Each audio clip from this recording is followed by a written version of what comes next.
Good afternoon. It's time to call to order the Cobb County Board of Education work session for July. In first order of business, would you please join me in the Pledge of Allegiance?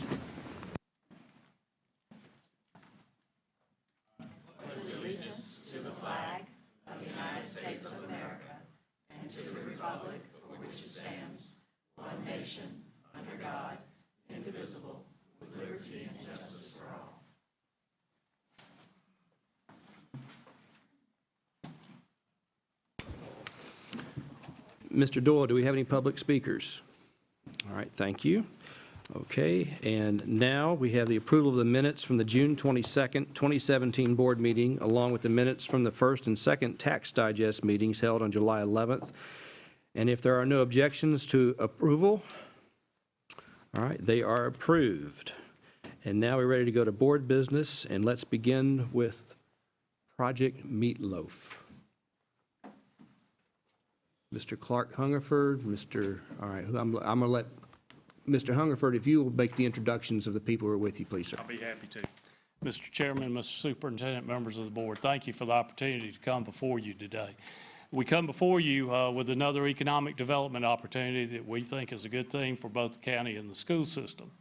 We have been approached by an applicant who is involved in the entertainment industry to purchase a 70-seat Lanage aircraft that will be headquartered, be housed up at McCollum Airport, Cobb International Airport, as you may know it's now called. And it'll be the original inducement resolution was for $50 million. I believe it's going to be a little bit less than that, and I think Mr. Egan will speak to that in just a second. But anyhow, we think this is a great opportunity for this area. This applicant already has two airplanes headquartered up at McCollum. We'll bring this third one in. It'll be an enhancement to their fleet. It'll be an enhancement to what goes on up at the airport. And we have provided the board a copy of the fiscal impact study, which shows it'll be positive both for the county and for the school system. The nice thing is, despite some of what you've heard in the paper, you're not going to have to worry about seniors and you're not going to have to worry about additional children. So we think it'll be a positive financial impact on this. So at this point, as with our procedure, we normally bring these to you as soon as we receive the application for the tax abatement, which they have applied for a 10-year tax abatement on this, which will generate a significant amount of money for the county and for the school system. So at this point, I'm going to introduce Mr. Andrew Egan, who's the attorney for the applicant, and let them tell you more specifics, and then hopefully we can answer any question y'all may have. So Andrew Egan. Hey everyone, Andrew Egan from QTAC in Atlanta. Pleasure to be here. As I have told some of you all before, it's always a pleasure to be here.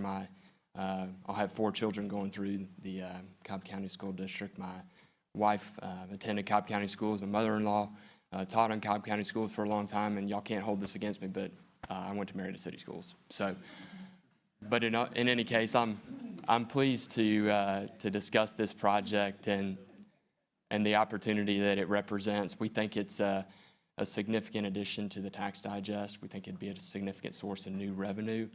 And as Mr. Hungerford said, it's a taxable revenue bond financing. We think it'll be in the amount of approximately $35 million. And what it will represent is the home hangar and fleet operations center for a major private film and entertainment company. And this is the aviation affiliate of that company that is the applicant to the Development Authority for this bond financing. Look forward to pursuing it further, and we think it's a great project with a great impact to the bottom line for the county and the schools. Thanks. Thank you, Mr. Egan. And who's that third gentleman there? You bet. I'm Christian Cherniak. I'm an advisory board member for the owner. All right. I guess, do you have any other things that you want to say? Is that we're going to, all right. So I'll open it up to any questions or comments. Mr. Banks. Thank you, Mr. Chairman, and thank you for making this presentation. I want to refer to Table 2, which is the Cobb County School Board and Project Meatloaf analysis, economic analysis. Mm-hmm. You have total sales taxes. Is that, what is that, how does that affect the abatement? Yes, yes, sir. Go ahead. Sales taxes wouldn't be part of the abatement, is my It would be outside of any process with the Development Authority. It's just personal property ad valorem taxes. Correct. Yes, sir.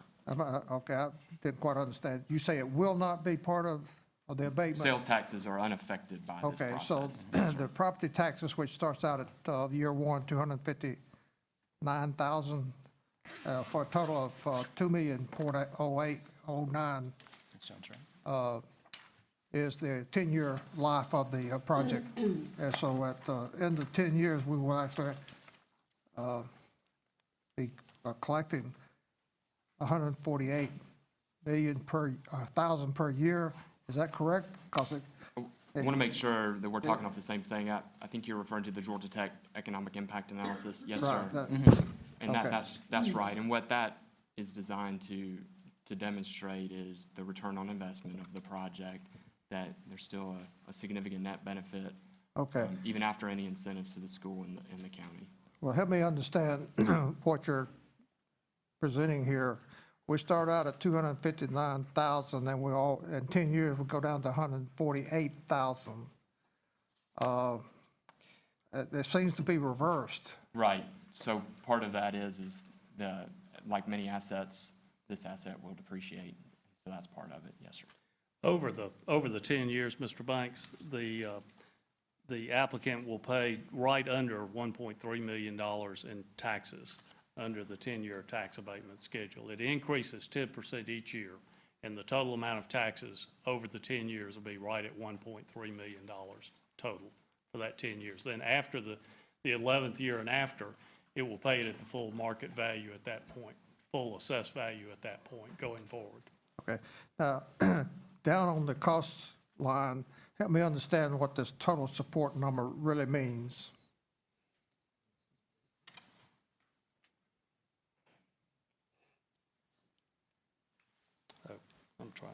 I'm sorry. 1.2. That is the cost, if I understand it correctly, and Nelson, you may have to, I think what that is it's the cost to the county of the taxes that would not be collected under the abatement. And the reason it's declining is because the amount of the abatement decreases each year. So to the applicant, it goes down. In other words, the first year, they only collect 10%, so there's 90% that goes under the abatement. The next year, it's 80%, so it goes down. So on the 10th year, basically, there is no abatement, and it would go to zero. But that's why it goes on a declining scale, showing the cost. That's the cost of what would be given up. Okay, But in the long run, understand that, as we always talk about economic development, these are incentives that are out there that anybody in any other organization could offer. This is a fully qualified project. They have made the decision to keep this here in Cobb County. They could easily take this to Fulton County, to Cobb County. The same tax abatement would be available to them there.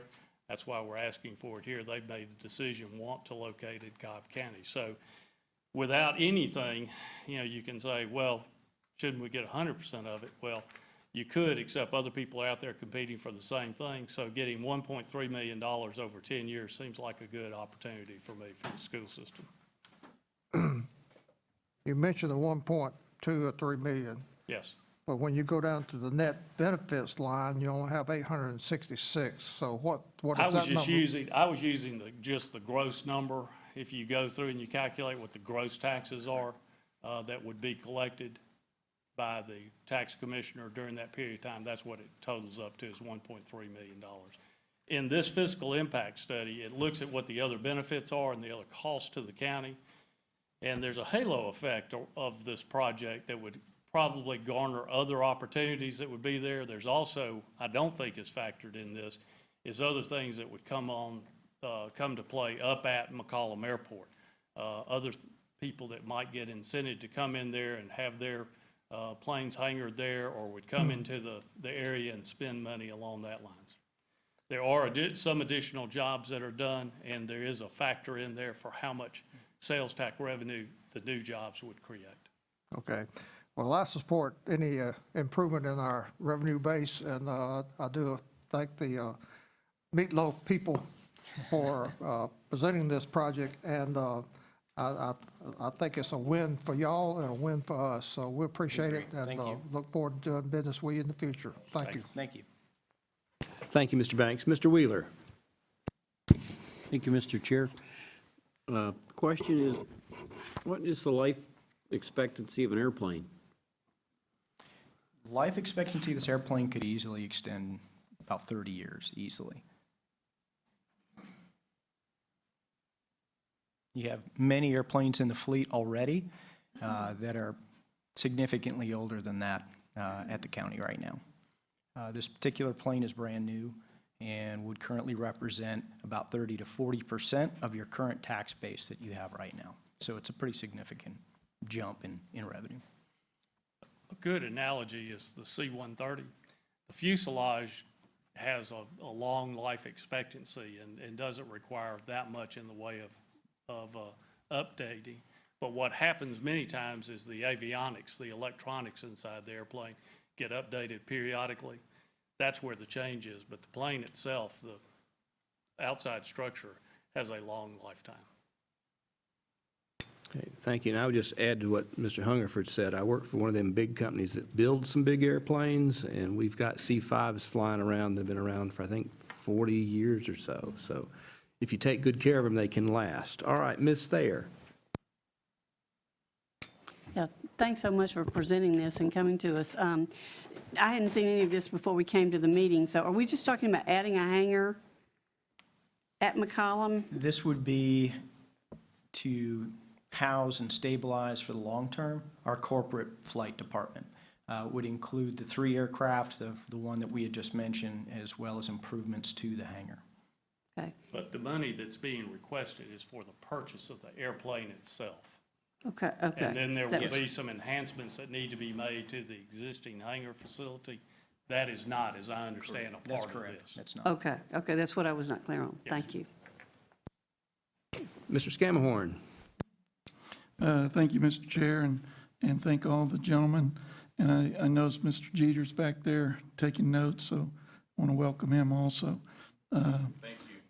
The couple of hopefully softball questions. One is, in another life, I used to mess around with big airplanes. Where's the maintenance on the engines and avionics and that?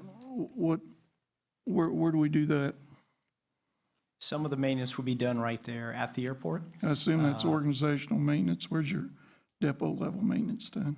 It depends which maintenance we're talking about. There's a lot of maintenance where Embraer would actually fly the technician in, and the work would be performed right there at the facility. We've also looked at the current facilities that are available there and having them perform some of the routine and regular maintenance there at the airport. So the intent is to have as much of the work done at the airport to which the airport is capable of doing. So your engine overhaul and your NDI work would not be done there? Yeah, it is doubtful that you'll have those engines, at least right now, done at that airport because of the program that we're on and because of the facilities you have right now. It would take some time, I think, for the airport to be able to ramp up to this level of aircraft. But you know, our intent is to have as much work on the plane done right there for convenience as well. It's a significant time investment for us to have someone either come in or take the airplane to a maintenance facility offsite. But currently, where would that be? Since you already own 2 jets, I assume you have maintenance done on them. Where do you fly those to generally for that kind of maintenance? I would have to check with the chief pilot who runs the organization to see where he's taking the Embraer and the Gulfstream right now. I don't know where he's taking it exactly. Much of the work that's done, the updates, things to the avionics are done on site. People will come in and perform the maintenance. Okay. Then another hopefully softball question. I guess that wasn't such a softball question. I tried to make it one. Or a Yeah, meatball and I'm trying to question. answer directly, but there's various components of the plane that get serviced in different ways. And I understand Yes. that, but engines require a lot of maintenance. NDI work for stress on the metal, has to be accurate, things like that. So now who's the manufacturer of the new jet again? Embraer. Where are they out of? Embraer is a foreign entity. Okay, out of what country? in Brazil. Yeah, Brazil. Okay, Brazil. Well, at least they're on this side of the world, so kind of. And then the other thing, probably the most, my opinion, curious question is, why the secrecy The secrecy of, of who, what, where? You know, according to news reports, and we have this mysterious name for Operation Meatloaf. I the would intent, have picked and another we name. fully intend on disclosing that. We felt an appropriate time would be on Monday, but we really wanted this project to be based on its own merits and its own economic benefit to the county. Okay, so no specific reason for the secrecy? Not necessarily, no. We felt that, again, it was, the project should be based on its merits and its economic impact to the county. We felt the timing of that to maintain the privacy for the individual and the individual's enterprise would then be revealed on Monday, during Monday's session. So this coming Monday, we'll get all of that? Yes, sir, absolutely. Okay. And then one last one, this might be for Mr. Hungerford. Do you anticipate us doing, and I agree that hopefully this would attract more business at McCollum, do you anticipate us having to entertain more jets being tax abated or in the future? I would hope that the opportunity does present itself, because I think it's a win-win. Right now, we don't have anything that we know of in the pipeline, but if this comes through and generates $1.3 million to the county, I think I would be derelict in my duty to not try to get another one in here. Okay. I can put a little color on that for you, too. This is a very unique industry. These individuals greatly respect their privacy. There are attributes to this airport that I believe are desirable, and this could be a catalyst for more of the same to come in. These individuals also, they don't like to sleep away from home. They really prefer to sleep in their own bed. Now, so far, Georgia has become the largest in the industry in terms of new titles and productions. 10 billion. That's a pretty big number. So when we really know we've made it in the industry for the state is when these individuals are purchasing real estate. They want to sleep in their own bed, and they don't like to drive. So I think this could be a catalyst for more of the same. Are your two current airplanes, are they being maintenance, the heavy maintenance or depot maintenance, are they being maintenance here in this country, or are they flowing back to Brazil? Oh, no, right here in this country. Okay, so you'll make a commitment that and it'd be hard to separate, I understand that, but the majority of the maintenance, other than something extraordinary, would be done in this country and not flowing back to Brazil? Absolutely. Okay, thank you, and thank you for your answers. Thank you, Mr. Chair. Yes, sir, Mr. Scammahorn. Mr. Sweeney? Thank you, Mr. Chair. Thank you, gentlemen, for being here. Just a real couple quick questions. The ownership, will that actually be through the Cobb Development Authority? Is that how that works as far as the bond financing is concerned? That's right. Yes. All right, so with that, is there a commitment then that the aircraft will be here for a minimum of a 10-year period, or is there a commitment that it's here for a longer than a 10-year period? It has to be here for at least the 10 years Right. for the abatement to work. Okay. Now, at the 11th year, they could reassess that, but it has to be here for this period of time. If they were to move it out, then there'd be a clawback provision that would hit if it was moved out of this location. And does that clawback include a removal of 100% of the abatement? I don't think it depends upon when it were to occur. It would be a percentage of it, and I will let the esteemed council respond to that.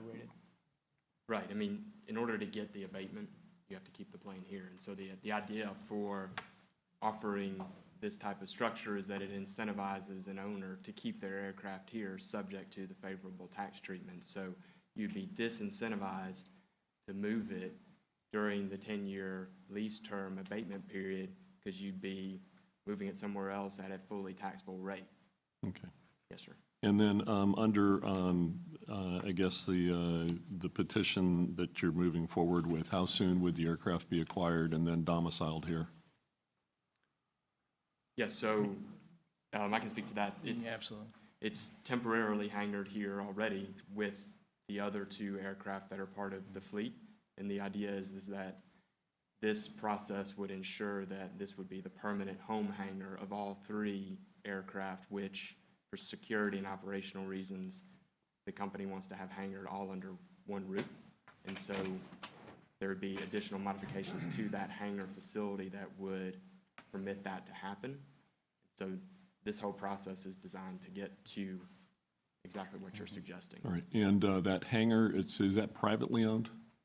Or is that owned by the, or is that owned, is it leased? Or is Leased from the airport. leased from the county? And then as far as the improvements, is the county making those improvements, or is the tenant making those tenant. The improvements? tenant, we would make the improvements. So there's increased value relative to the hangar as Absolutely. well, and potentially job creation with regard to that as well. Correct. Yes. Right. And that's not part of any incentive process here. Nothing as it relates to the hangar improvements. Understand. All right, thank you very much. Thank you, Mr. Sweeney. Mr. Wheeler? Thank you, Mr. Chair. Another question about how Mr. Sweeney, did the other 2 jets get an abatement too?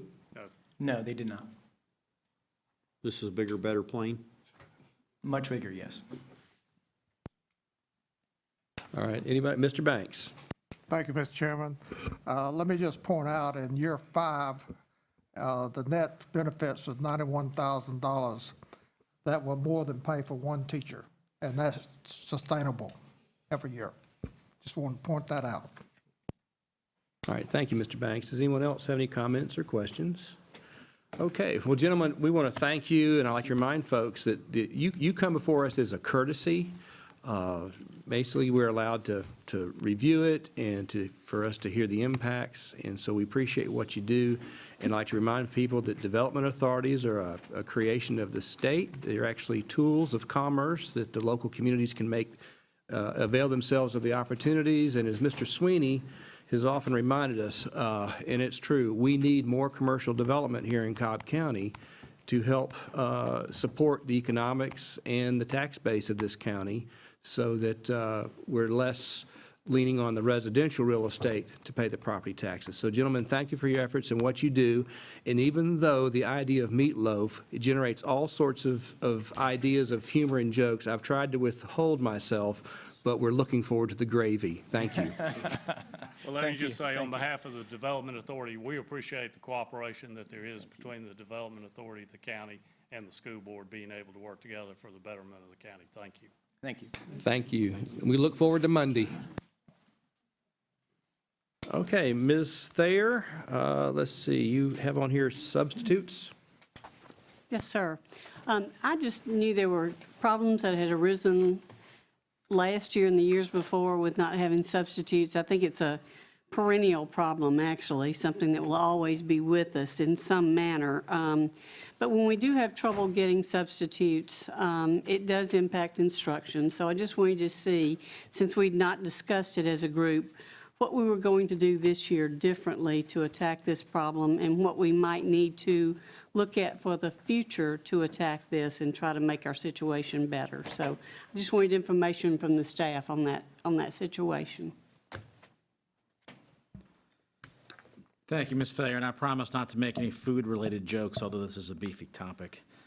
That was not necessary, Mr. Adams. No, ma'am, consider myself chastised. I apologize. In all seriousness, this is an important issue, and it really affects our teachers when they have to cover classes, which probably generates some of the buzz that you may see on occasion. And it's an interesting topic. We have a number of people who are dedicated, 2 people, who are dedicated primarily to subs, and then also, because it's a related topic, ACA compliance, because it does affect our sub fill rates. But it's interesting to see, we have, of course, 112 schools. We have sub-fill rates at some schools that are 100%. We have some average fill rates at some schools that are half that. Typically, what happens in education is your subpopulation is comprised of people who are not otherwise working and who don't need benefits, who live in the fairly immediate vicinity of that school. East Cobb, you tend to see, and East Cobb and some parts of West Cobb are more affluent schools, you tend to see a significantly higher average sub-fill rate, and the lower rates tend to be at the lower SES schools. I think that the reason for that is, first of all, that you have more single-parent families in these neighborhoods, and the parents are working 1 or 2 jobs and need benefits. So you see that phenomenon, and it tends to be geographic along economic lines. A little bit of history for you. The district actually decreased the sub rate from $79 to $69 because of economic and budgetary pressures in 2011. We then, in 2015, raised it from 69 back up to 80, where it is today. When you compare Cobb to neighboring districts, and that's with whom we're really competing. Schools are competing with other schools in Cobb for subs, and we're competing with neighboring districts. People typically don't drive from Gwinnett or vice versa, but we are 4th out of 8 for sub pay, currently at our $80 a day. Some other districts only pay $72, $75, and then some others, if you have a certificate, will pay you as high as $115. So we're in the middle. We have the average teacher in Cobb misses about 7.5 days a year that require a sub. Now, that's not just sick days, that's sick days, personal days. They get 3 or 4 personal days, things like that. District-wide, but you see some variance from school to school, from as low as 4.4 average days missed to 8.5. Principals are doing an excellent job trying to manage this at the local level. A lot of principals do some really good things of having a sub of the month, sub of the week, trying to recognize and celebrate their subs in a way that doesn't cost a lot of money. Appreciation. We also do that at the district level as well. We have a sub newsletter, sub of the month, try to do some non-monetary things to recognize and retain those folks.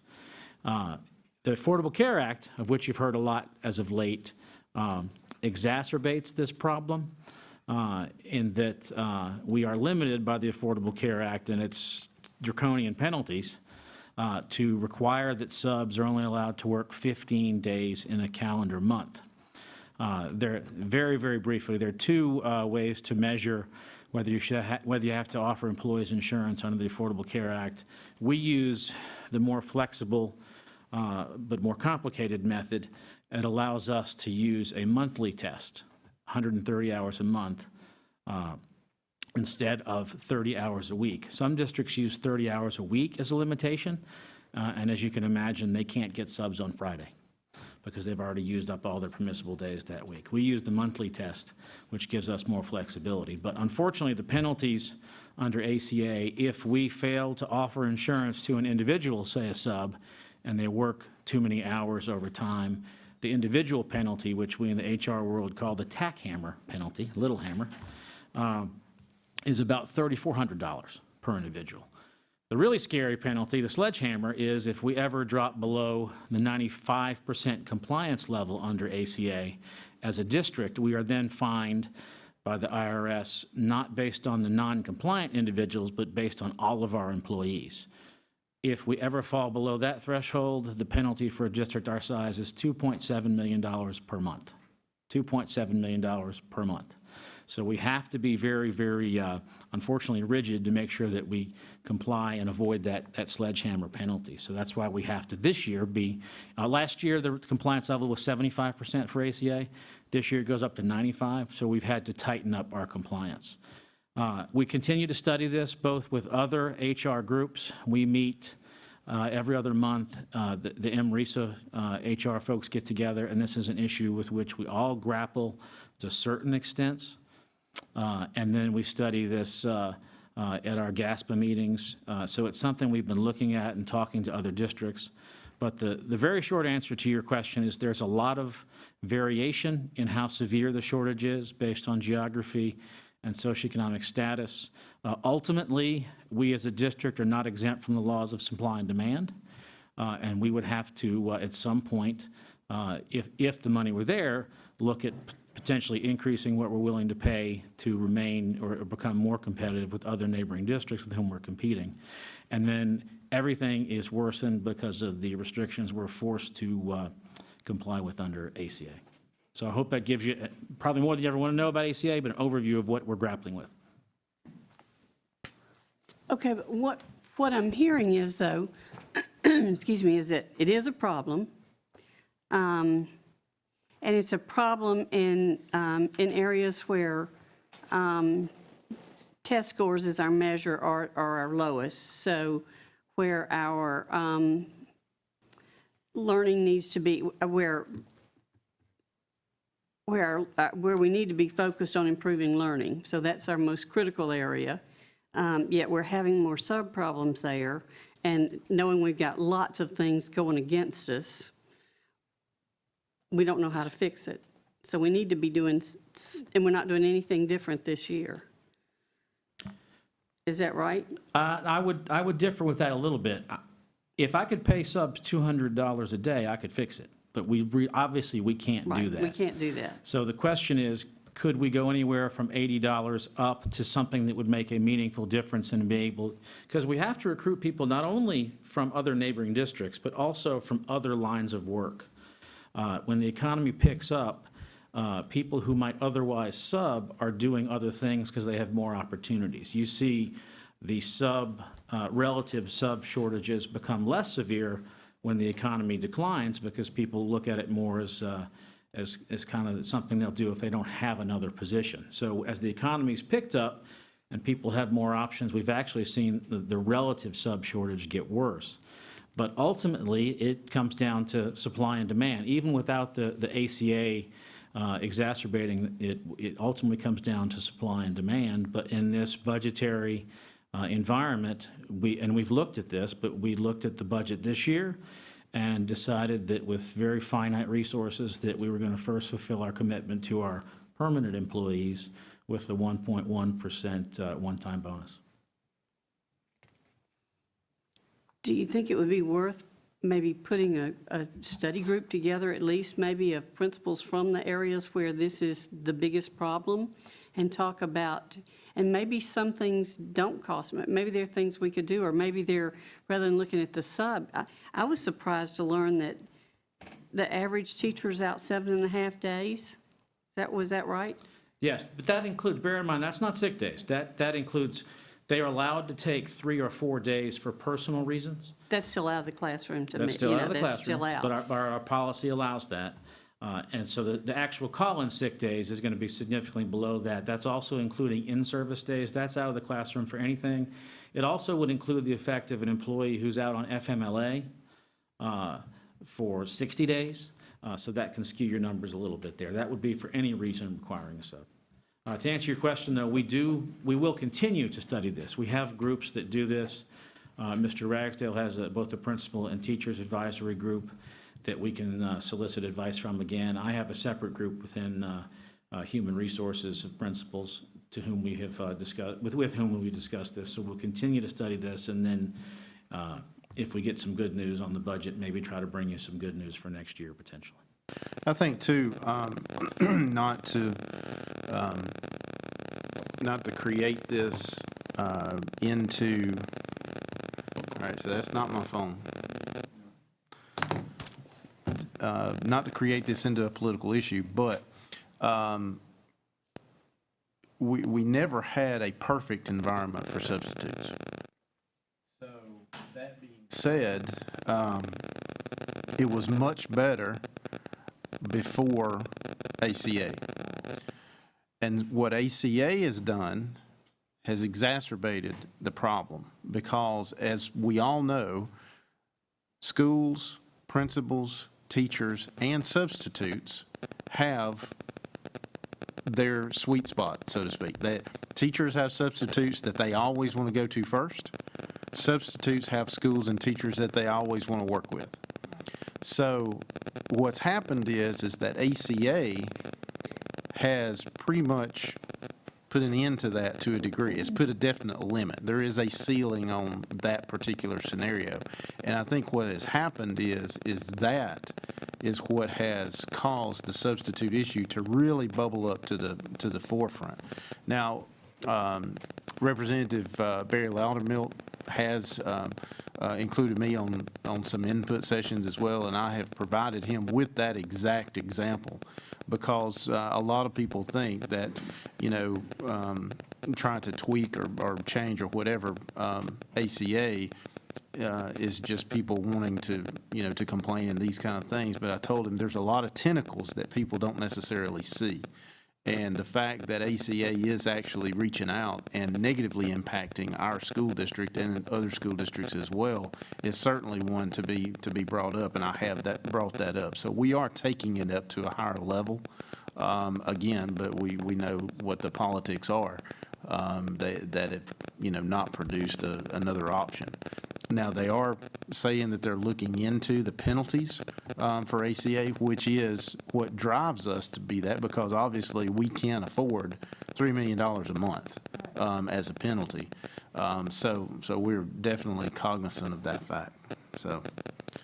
Well, I just hate that we have schools that are fighting against such odds, and then to add another bad situation for them, and not do anything, and maybe there's something like we used to have permanent subs. Now they can only work 15 days. Well, maybe we hire more permanent subs, but only hire them for 15 days, but at least we have a supply of them out there ready to go or something. I don't know. I mean, I don't know whether that's an answer or not, but at least if we were trying to look creatively to do something, because it is a big problem, I understand, in those schools. And it certainly impacts instruction and it impacts teacher morale. So in areas that are already working against odds that are almost impossible. Yeah, and I appreciate you definitely bringing this up, because it is, and I don't know how much more I can talk over this static without tearing the microphone out. But anyway, because you are right. I mean, something that impacts the instructional process going on in the classroom is definitely we have to take note of, and we are doing that. So I can't talk any more of this. So I hope that helps.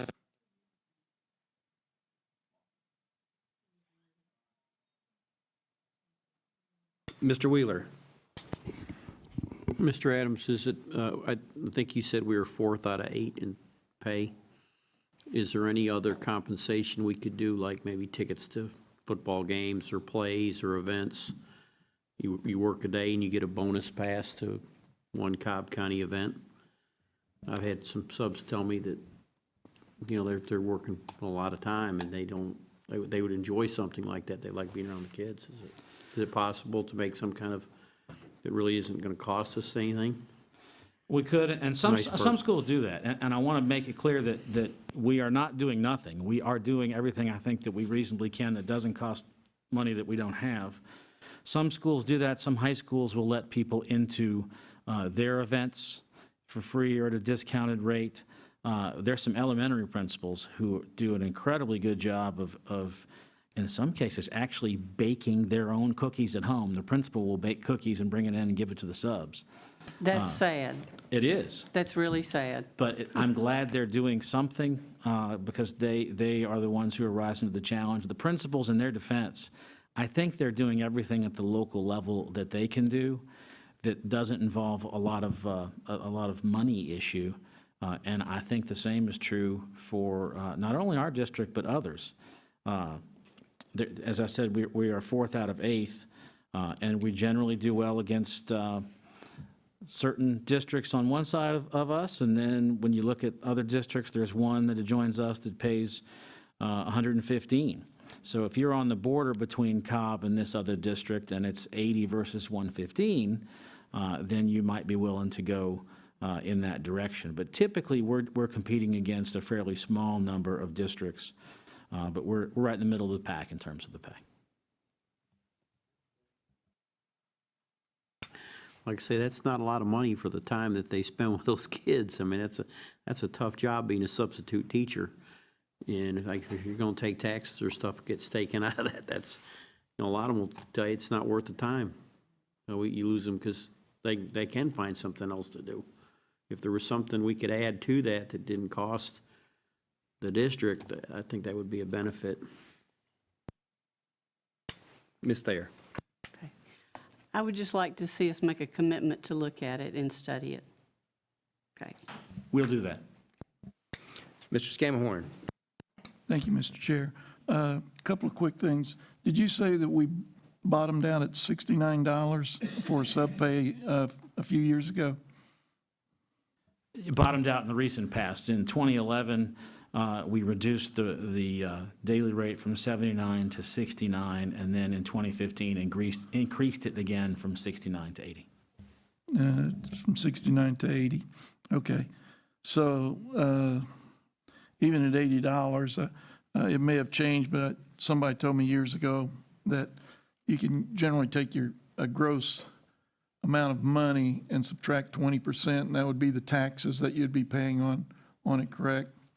So that's not a lot of money after you subtract 20% off of $80. So that's, and then on the ACA, it's not just subs. I brought to your attention, and you're trying to work it out, where we had just say food service employee with benefits wanting to move to a much better position in her estimation anyway, could be to a ASP manager and with no benefits. And she qualified for the job, would have been selected for the job, but we're told because of the ACA, she couldn't have the job because we'd have to pay that huge penalty, correct? Yes, it's a different, we're getting to a different part of ACA, so to speak, but under a strict interpretation of the ACA, and bear in mind, we're dealing with laws that really haven't been tested yet. So given that, and given that the potential downside is $2.7 million per month for an organization of our size, under a strict interpretation of ACA, any employee who leaves an employer in a benefited position, and we're talking about health insurance in this case, and goes to the same employer in a non-benefited position, they count against you for purposes of both that $3,400 tack hammer penalty and, even more importantly, the 95% sledgehammer compliance penalty. Even though they're willing to do it voluntarily, I think that the law assumes that some employers would force people to do that, so it counts against us. Last year, when the threshold was only 75% compliance to avoid the sledgehammer penalty, we obviously didn't have to be nearly as concerned as this year when it's a 95% threshold to avoid that $2.7 million penalty. What makes it even more frustrating to have to explain to employees is that a hypothetical employee who chooses to leave Cobb in a full-time benefited position can immediately go the next day to Douglas County. And it does not count against Douglas County or Cobb. It only counts from the same employer if you leave a benefited position and go to a non-benefited position within 6 months. There's a 6-month sit-out period, which, by the way, for the private sector is only half that time. That includes, and I want to drive this home, that includes full-time teachers that are retiring and wanting to go 49% are part-time. In other words, if I retire in June, I've got to wait till January now before, and it used to be, I think, 30 days or something like that. And that throws a real kink in the Army, does it not? You are correct. TRS, the 30 days is from TRS. TRS requires you to sit out 30 days before coming back to work. But that same ACA restriction and the 6-month sit-out period, or else it's going to count against us both for the $3,400 and $2.7 million, that would apply to a teacher who retires and wants to come back part-time. Okay, finally, I know Mr. Ragsdale mentioned that this has been brought up to Representative Loudermilk, but I've not, this doesn't seem to be raising any eyebrows. Maybe everybody's suffering in silence, or because it's one employee at a time, nobody until now has recognized that it's a fairly significant problem. Well, that's, I don't know how I'm supposed to talk. That's what I'm referring to, is that most people don't realize the tentacles that the ACA is having. And to your point, it's just the big things, that are garnering the attention right now about, how many people are covered versus not covered with health insurance. And again, I don't want to wade into the political waters, but where we're concerned, which is educating kids, it's definitely having a negative impact on us. And I think to that point, there are a lot of other negative impacts that don't rise to the attention level of the big rocks that are being turned over. But a lot of little rocks make some waves too. And for us, it's making a significant impact. Okay. Thank you. Thank you, Mr. Adams. Thank you, Mr. Chair. All right, Mrs. Cameron, Ms. Thayer, and then Mr. Banks. Okay. On the substitute issue, Mr. Adams, could we, if we're going to look at it, could you put together a study group and of teachers maybe and principals and so forth, and maybe get back to us, say, January, so that then if it has budget impact, we could make arrangements to see if we could include it in next year's budget? Would that be reasonable? Could we go ahead, Lynn, and put that on for agenda for our January meeting? Okay. Is that okay? All right, We'll work toward that. yeah. Is that okay? Well, we can't promise an agenda item out in the future like that. Oh. But we can, Yeah, we'll Yeah. get the information and present it back to the board. yeah. Okay.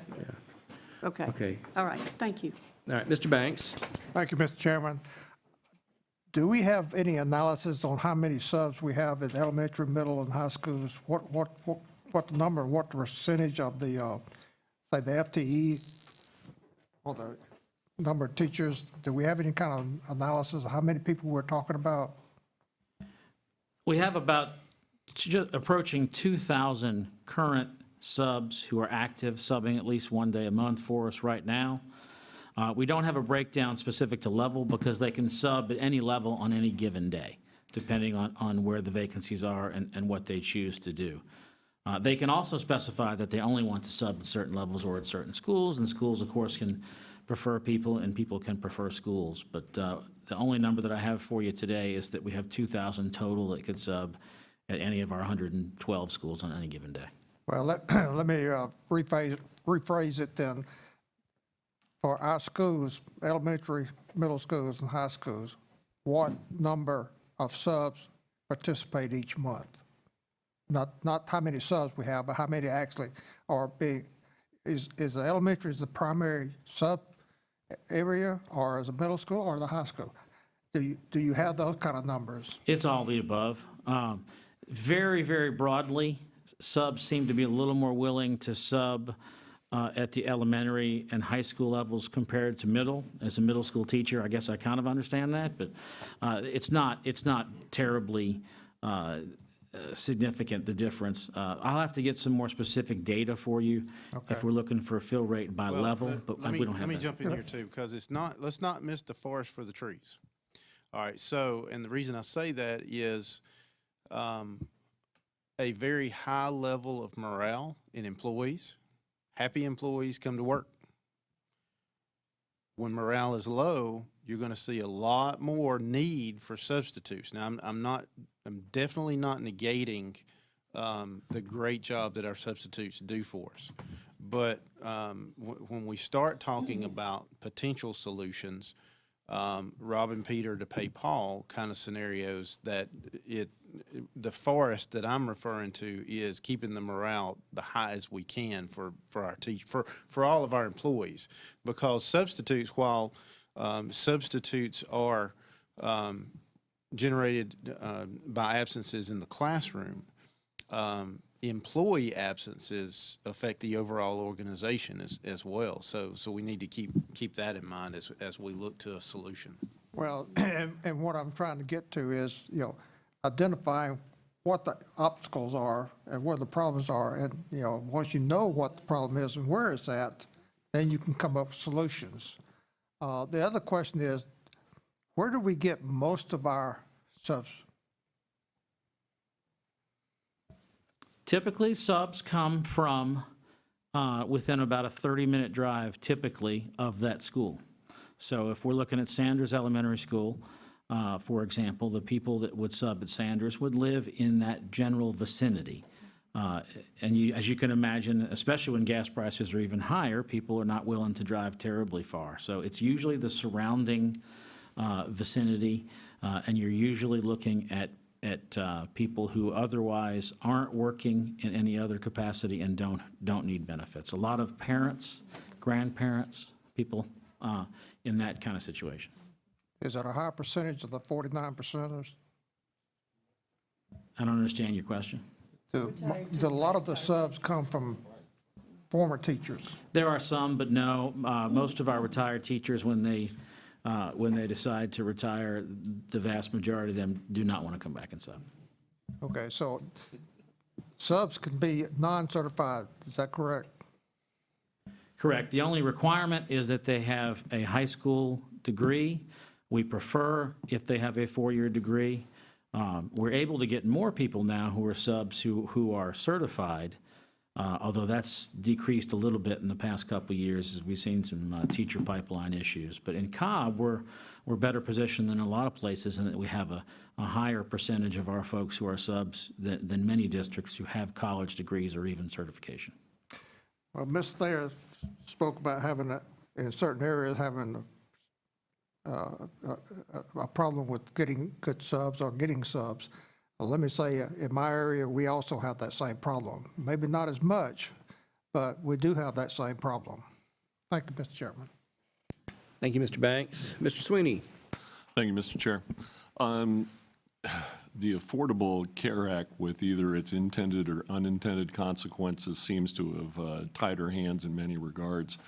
One of the things that I recognized early on with the Affordable Care Act was that there were several businesses that were able to gain exemptions from the implementation on those particular firms. And I don't know, did we ever pursue any potential exemptions? And then secondly, is there maybe an opportunity to seek some type of a categorical exemption for this particular issue? Because it does seem to be tying our hands. And then the last thing I would say is that it seems as if, though, there's some reasonable sense of momentum, a little bit, we'll say, back and forth right now with Congress, but potentially with a repeal of the Affordable Care Act. But some of the discussions that they're having are suggesting that that repeal might be 2 years out. It would be very interesting to talk to our local legislators to see if there would be a way to get an exemption included for this particular issue in any repeal of the Affordable Care Act. Or to piggyback on your point, if an exemption is not feasible, at least a waiver of the penalties. Because if they would simply say, okay, we understand that you know what the implication is, but you are waived from the penalty, then that would help to remedy our substitute issue. Now, it's not going to solve it, but it would help to get to that point. And my point is that, I mean, the situation that, you know, and Ms. Thayer is, you know, I think appropriately brought up is, you know, we have a problem, but it's probably not a problem that's endemic only to the Cobb County school system. I mean, I think other school systems, you know, across the country are probably in very, very much the same position. So, you know, to the extent that it's possible that we could explore any exemption opportunities, which may be difficult because we're already engaged, and I realize that, but, you know, to any extent that that might be possible, I certainly think that might be worth looking at. Definitely. Thank you, Mr. Sweeney. Any other questions, comments about substitutes, the current situation? All right, Ms. Thayer? Just want to say thank you, Mr. Adams. I appreciate your information. Okay, so there'll be more actions going on in the background, and then as we see a way, then we would bring this back up maybe. And I would just add that I now have a second-year teacher who finally moved out of the house. But this is one of the things that our daughter brought up with me one time, and the fact that, yes, teachers do, not just principals, but the teachers will put together goodie bags and stuff and thank the subs for coming in. And of course, the flip side is that teachers are pulled away from other classes in order to make up the difference when you can't find personnel. So appreciate anything that we can do that's constructive on that. Now, Mr. Morgan. You want to consider a break? All right, I tell you what, it's been suggested we ought to take a break. It is 2:57, so why don't we back here by, is 3:10 sufficient? All right, we'll adjourn until 3:10, or we're going to recess till 3:10.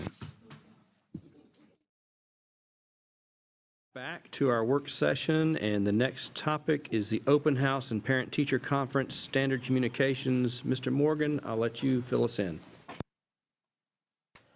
Thank you, Mr. Chair, and good afternoon to everyone.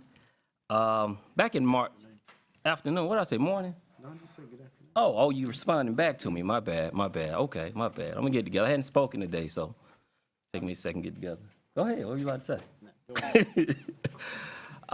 Back in March, I brought an agenda item dealing with feedback when it comes to open houses and parent-teacher conferences and things of that nature. And I just want to update in terms of where we are. And I want to give a very, very quick example. By show of hands of people that I serve with on the board, raise your hand if you've ever driven into a Chick-fil-A and it's just packed. Just everywhere, right? Right? You drive by? Well, I drive in there. And have you noticed lately that they have people standing out there taking your order to expedite your experience? Now, if you go to another fast food spot and if it's out oh, well, wait. And I just feel like that is a small example of customer service and showing that you matter. And I believe that in our school district, one other quick example I'll give is I just look at this room and how much different and how much better and how much more inviting it looks now as opposed to like even a few years ago. Probably it really started sprucing up, and I ain't just saying this, when you took the helm, you know what I mean, for real. It spruced up. And I just think that when people show up, we should do our best to say, you matter. You're not just another person. And I just wanted to update on where we are in terms of communication and feedback when it comes to opportunities that our parents and our communities might come into our schools for occasions like open house and things of that nature. So let me start out because I had mentioned when you brought this up about a technology proof of concept that we were embarking on.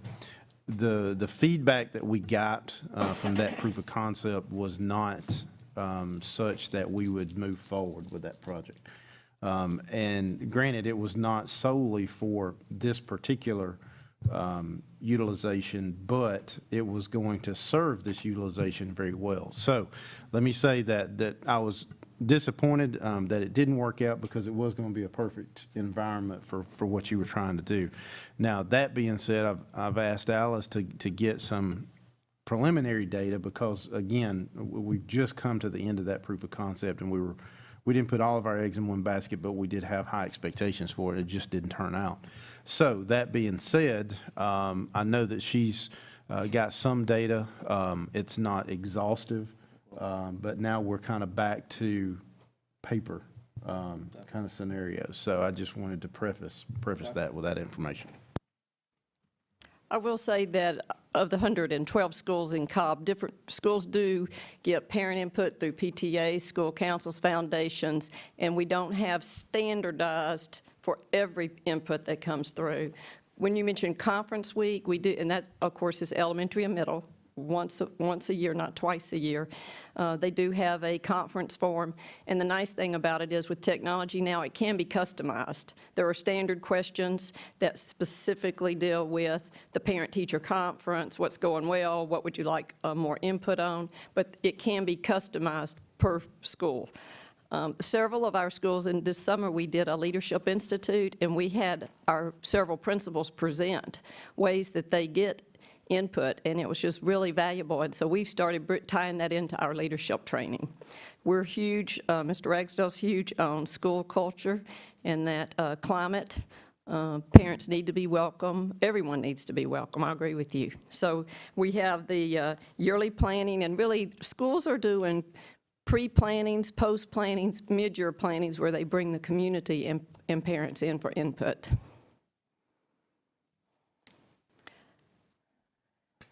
Thank you for that information, Ms. Superintendent and Alice. To make sure I understand this correctly, parent-teacher conference, elementary, middle, no matter where I go in the district, I as a parent have the opportunity to give feedback on my experience. Yes, sir. Okay. So how feasible or plausible is it to do that to do that for open houses. And the reason I say it is, again, when it's something, if I hear something that's not stellar, then I'm not going to just blurt the name of, an individual or a school, things of that nature. But a school that does it very well, and I mentioned this in March, is Kemp Elementary. In terms of what they do, and I think it's paper type deal for open house. And I've had unsolicited parents who who reside in my post, but through House Bill 251, attend Kemp.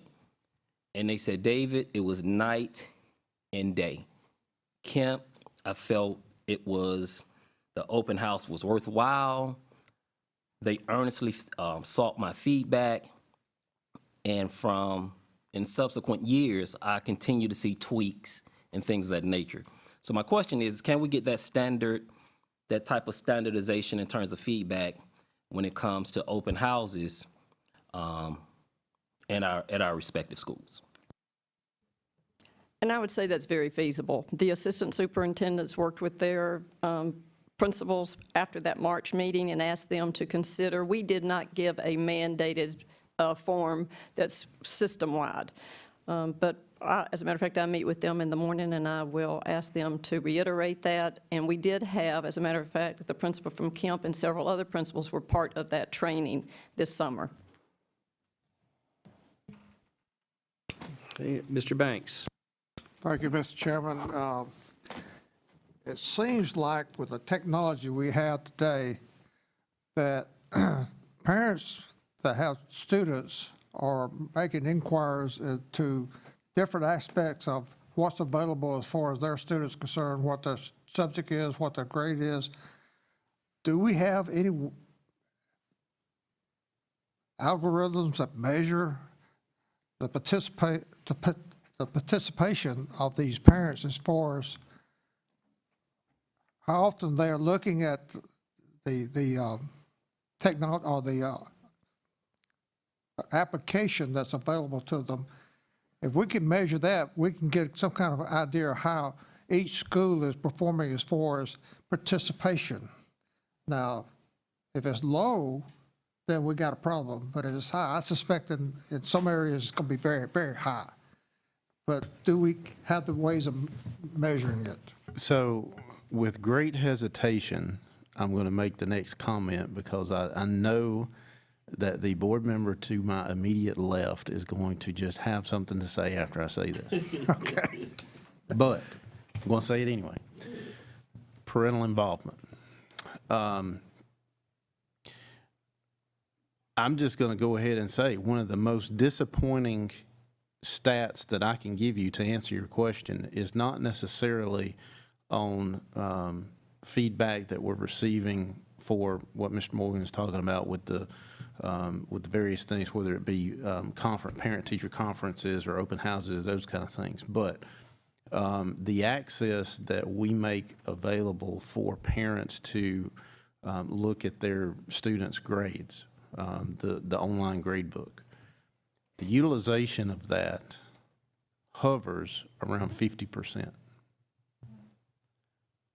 That's a very, very disappointing number because that is genuinely very little effort for a parent to be able to see both absenteeism and grades. Now, granted, all of our I say all our teachers, most of our teachers have blogs that they very readily update and have class assignments and communicate with their students and parents and those kind of things through those means. And that number does not represent any kind of tallying on those particular tools. And we're moving to consolidate a lot of those so that we can be able to see those statistics. But that being said, one of the most basic forms of parental involvement is for those parents to be able to see and engage earlier rather than later, be proactive rather than reactive to their students' grades. And that number hovers, and I say hovers, trying to be glass half full, but it does drop below 50% on occasion as well. Okay. Do we have a way, particular, I don't think we do in the blog, you don't know where it's a student or a parent that's accessing that blog.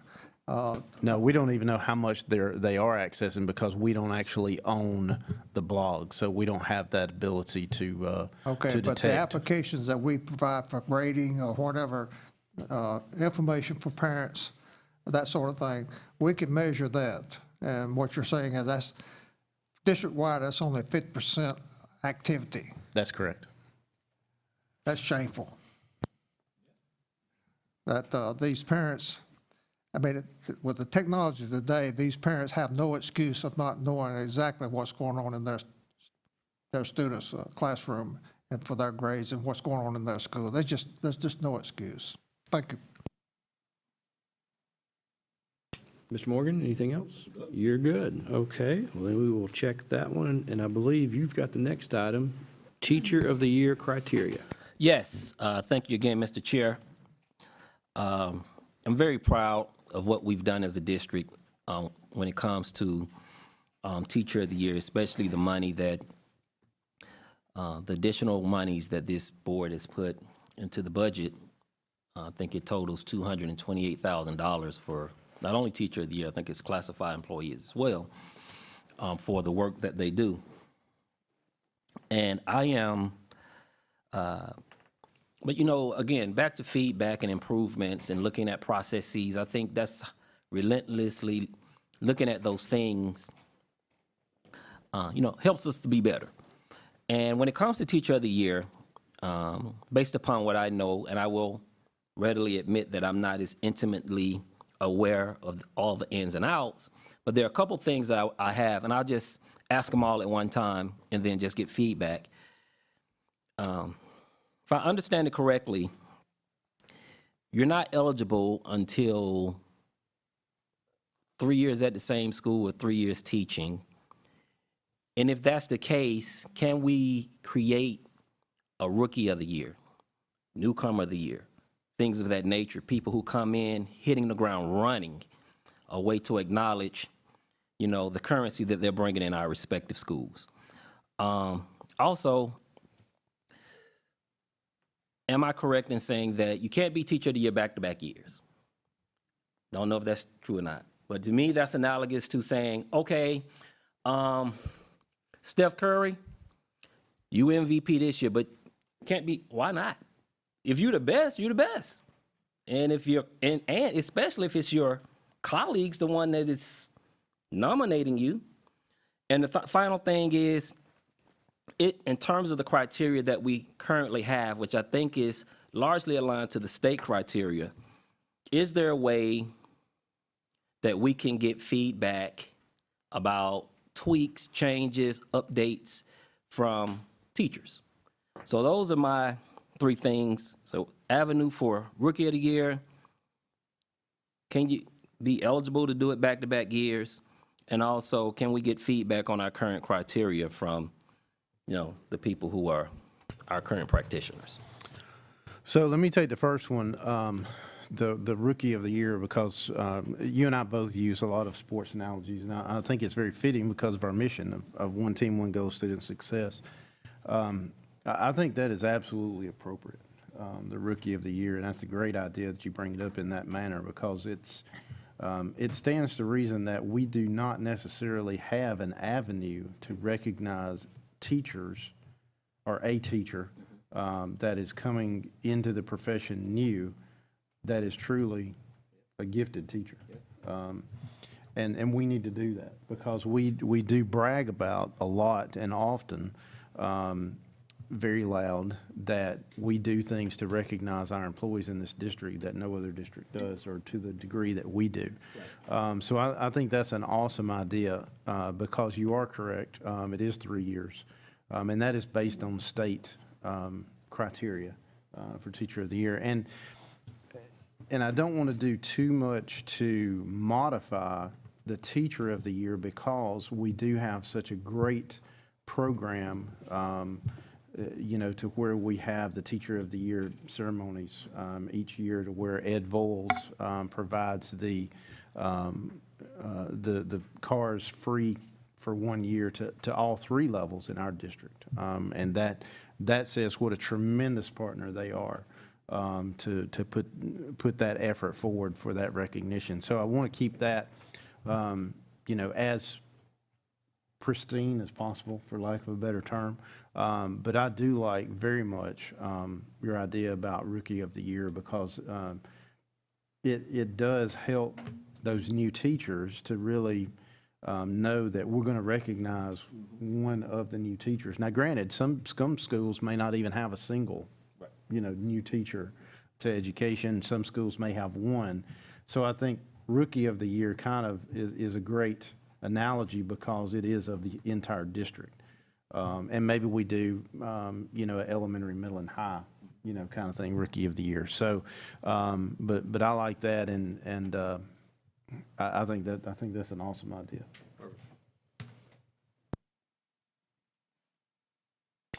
Okay, anybody, questions, comments, discussion items? Okay, well, thank you very much, Mr. Moore. All right, so Mr. Ragsdale, we're now ready for your report. Yes, sir, Mr. Chair, members of the board. I'm going to ask Dr. Davis to come forward, and I know she's going to have some assistance. We have done numerous presentations on CTLS before. We are coupling this presentation with a press release that Donna Lowry has helped and done a tremendous job on. And it's one of these things where I want to spend a little bit of time on talking about exactly why we're doing this, because it sometimes is very easy for us and for employees and for those in the district and in our county to take for granted the great things that we're able to produce. Each year at Leadership Kickoff, we have videos and video animation that is actually created by John Stafford's group of students in our district, and they do a tremendous job of that. But I wanted to take a little bit of time to highlight this, because we do need to make sure that the community and those outside of Cobb understand the great things going on in our school district and those great things that have been created. So CTLS, again, and I know I'm going to steal some of Mary Elizabeth's thunder, but what's new? So this is not something that we went out and bought off the shelf because some salesman came in and said, hey, if you use this product, your test scores are going to go up by 20%. This is something that has been in the works for literally years. And the CTLS is all of those efforts coming to fruition. So again, most of the work, now granted, I'm not going to say we created this, because there are numerous products represented from various vendors that we work with as truly a partnership. But the ultimate CTLS, the bottom line of it is we have created this learning system. Teaching and learning system is what it stands for. And so it's very important for us to present to the board so that you guys are aware of what's going on, because ultimately our goal of student success is what's at the root of everything that we create. And as I talked to the new teachers this week, all 1,100, give or take, I let them know real quick that we appreciate what they're going to do in our classrooms, because they are the ones that bring us success. Every single member of our team, regardless of the role that they play, the position they play, is vitally important to our success. But the representation that I made was I showed a picture of SunTrust Park with the players on the field. The players on the field are the teachers. Okay, that's who everybody comes to see, so to speak, in the sports analogy. But we can't do without the front office, the salespeople, the ticket salespeople, the memorabilia salespeople, all of those, the scouts. The entire staff that makes up a professional team is not just the 9 players on the field. So when we talk about things like CTLS, we want to take the time to recognize Number one, all of the team members that have played a role in the creation of this product, because ultimately the intent and the object of this CTLS is to put the tools in the teacher's hands such that we can improve greater the academic progress going on in the classrooms each and every day. So again, I just kind of wanted to spend a little bit of time leading in and let you know about the press release that we're also doing, because no other district, and this is coming from the vendors of these particular packages that we have put together, no other district in the country, not just our area of the state, but no other district in the country has been able to achieve what we have in CTLS. So, Mary Elizabeth, I hope I didn't take it all. Yeah, exactly, right. Perfect. That concludes my remarks. Good afternoon, Mr. Chair, members of the board, and Mr. Superintendent. Today, it is my pleasure to share with the board groundbreaking work that is leading the nation in the digital environment we have designed and are now delivering to the teachers of the Cobb County School District. Before I begin, I do want to take a moment to acknowledge the substantial role that Dr. Angie Bacon, our CTO, has played in the delivery of this, and so we will tag team as necessary as we get into the discussion of this work. So I'd start by let's talk about what CTLS actually is. And really, this is a very brief way to talk about a groundbreaking digital teaching and learning environment designed by the Cobb County School District for the teachers, the leaders, the students, and the families of this community.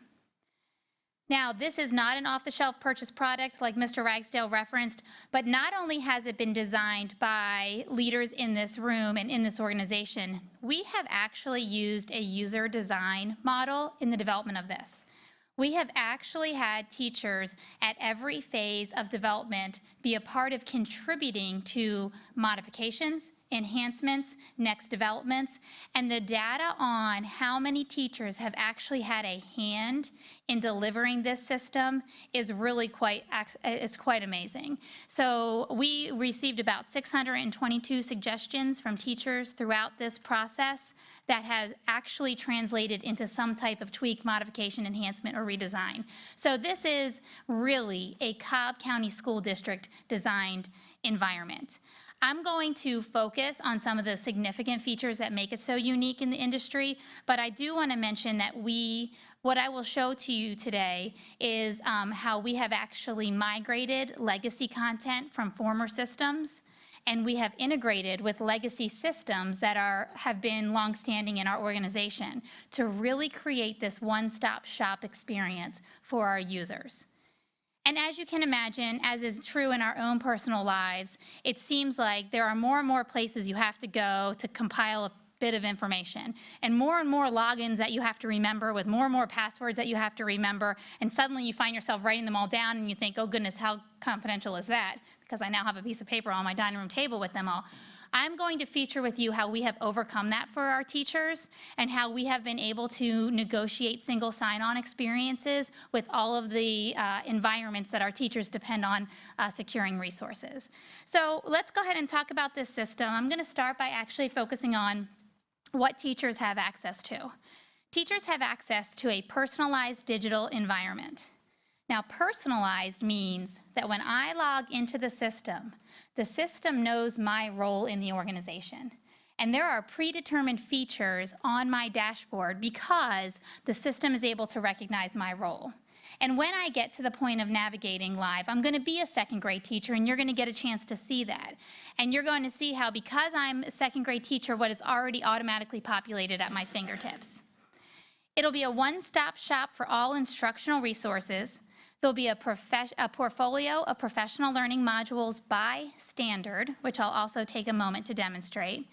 There will be my student rosters automatically connected to me, as well as the historical data of the students I might be receiving here in August.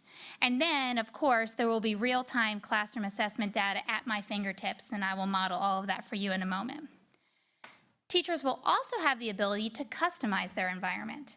Now, what customize means is that even though you know I'm a second grade teacher and there's pre-populated features because of that role I have in the organization, I can actually add additional content, I could take some content away, or I can move things on the interface around in a way that makes sense for my workflow.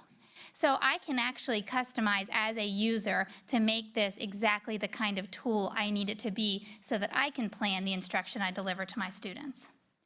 Additionally, there's features in which teachers can take notes and make modifications that are then saved in their environment.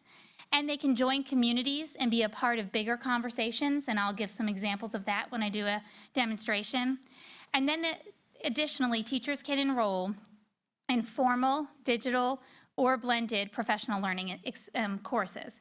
I'll show you an example of how a teacher can actually enroll in the gifted endorsement course, and while there is some face-to-face instruction that occurs, there's also a digital infrastructure that supports that course. So I'm actually going to go ahead and take a second to navigate into a live system. I'm actually going to tag team with Janelle over here, who's going to help me do this navigation. And so if we can switch to the laptop, we're going to land on our CTLS landing page as a teacher. So welcome.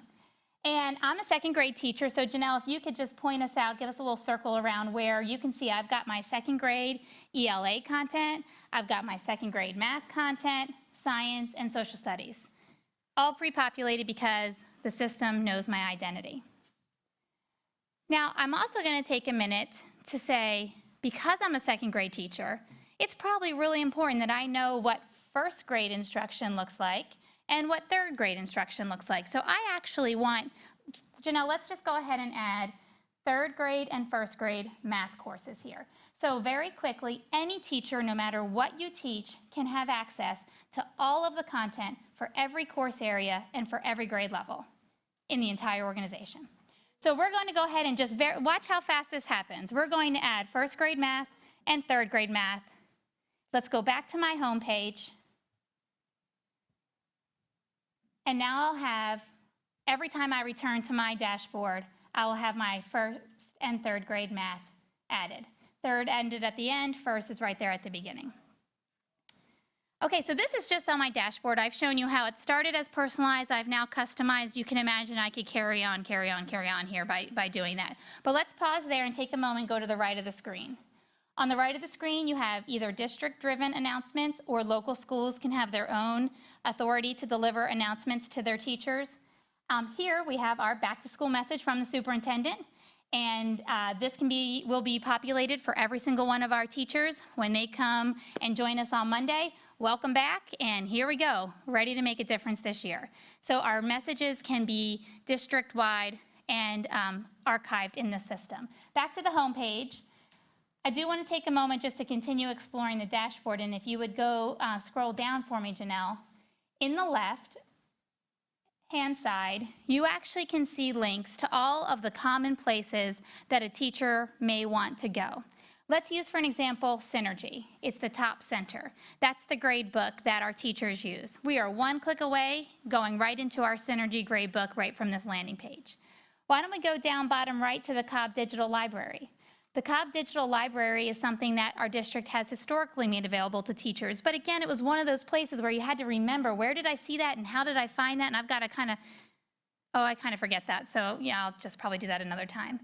And you can even see things like GoalView, which is our IEP storage system. So our special educators are going to find this as a great landing place, because imagine if I'm a special educator who is actually serving a first, a second, and a third grade class.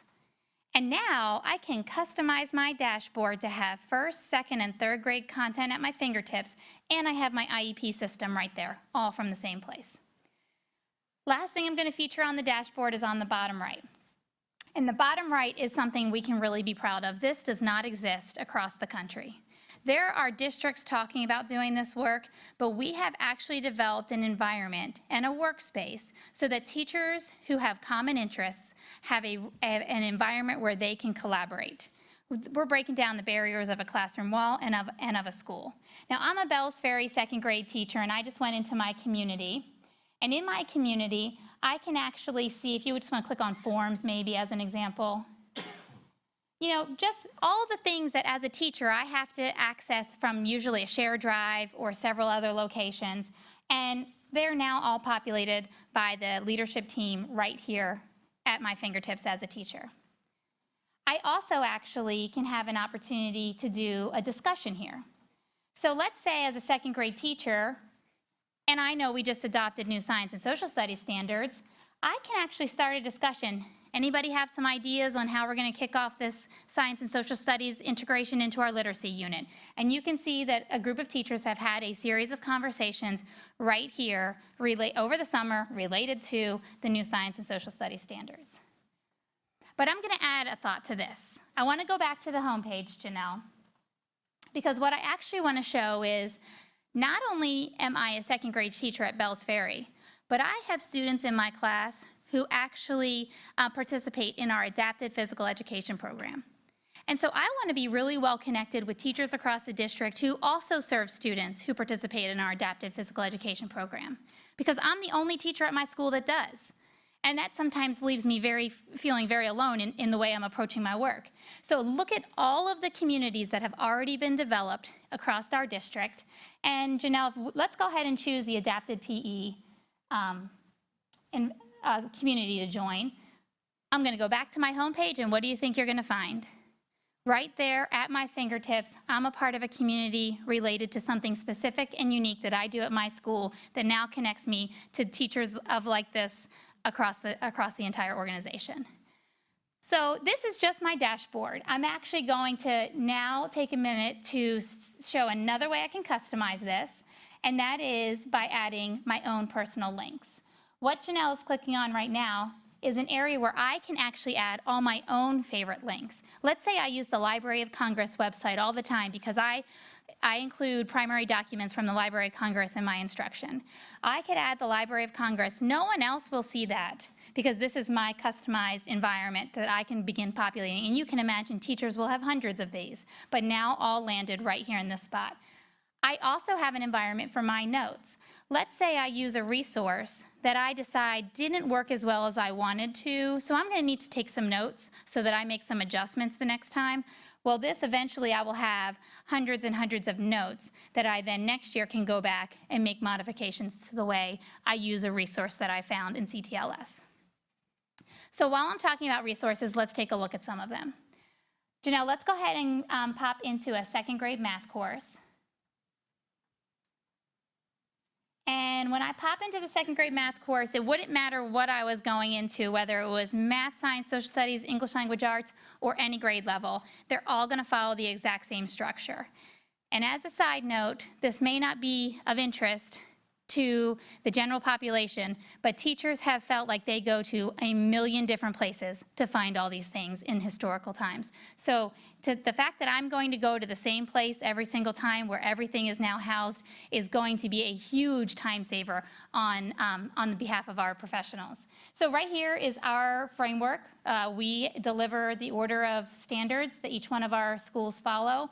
And I can see it right at my fingertips. Teachers access this a million times a day.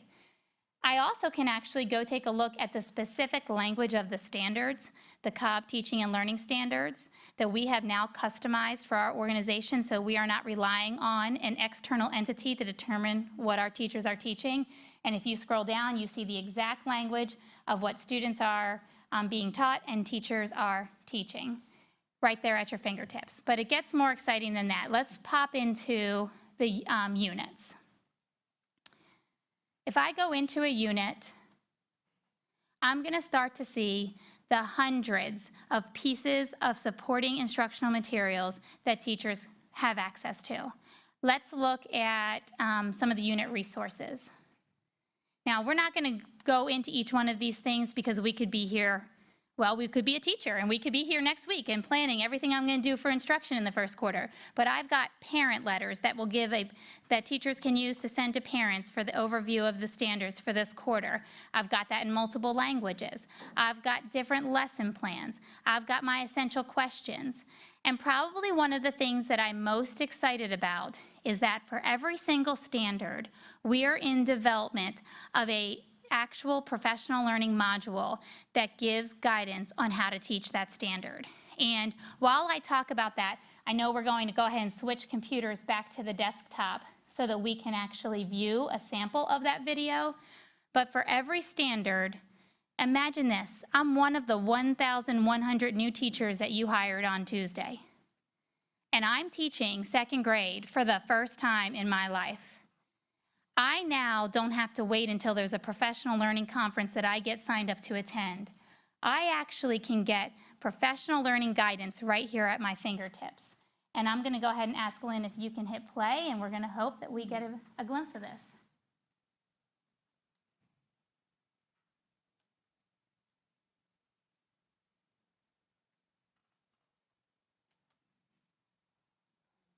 So on this video, Michelle Mikes is introducing you to this particular standard. She's our mathematics supervisor and has fleshed out a whole portfolio of this work. She's actually going to say what children need to know and be able to do at the end of teaching the standard.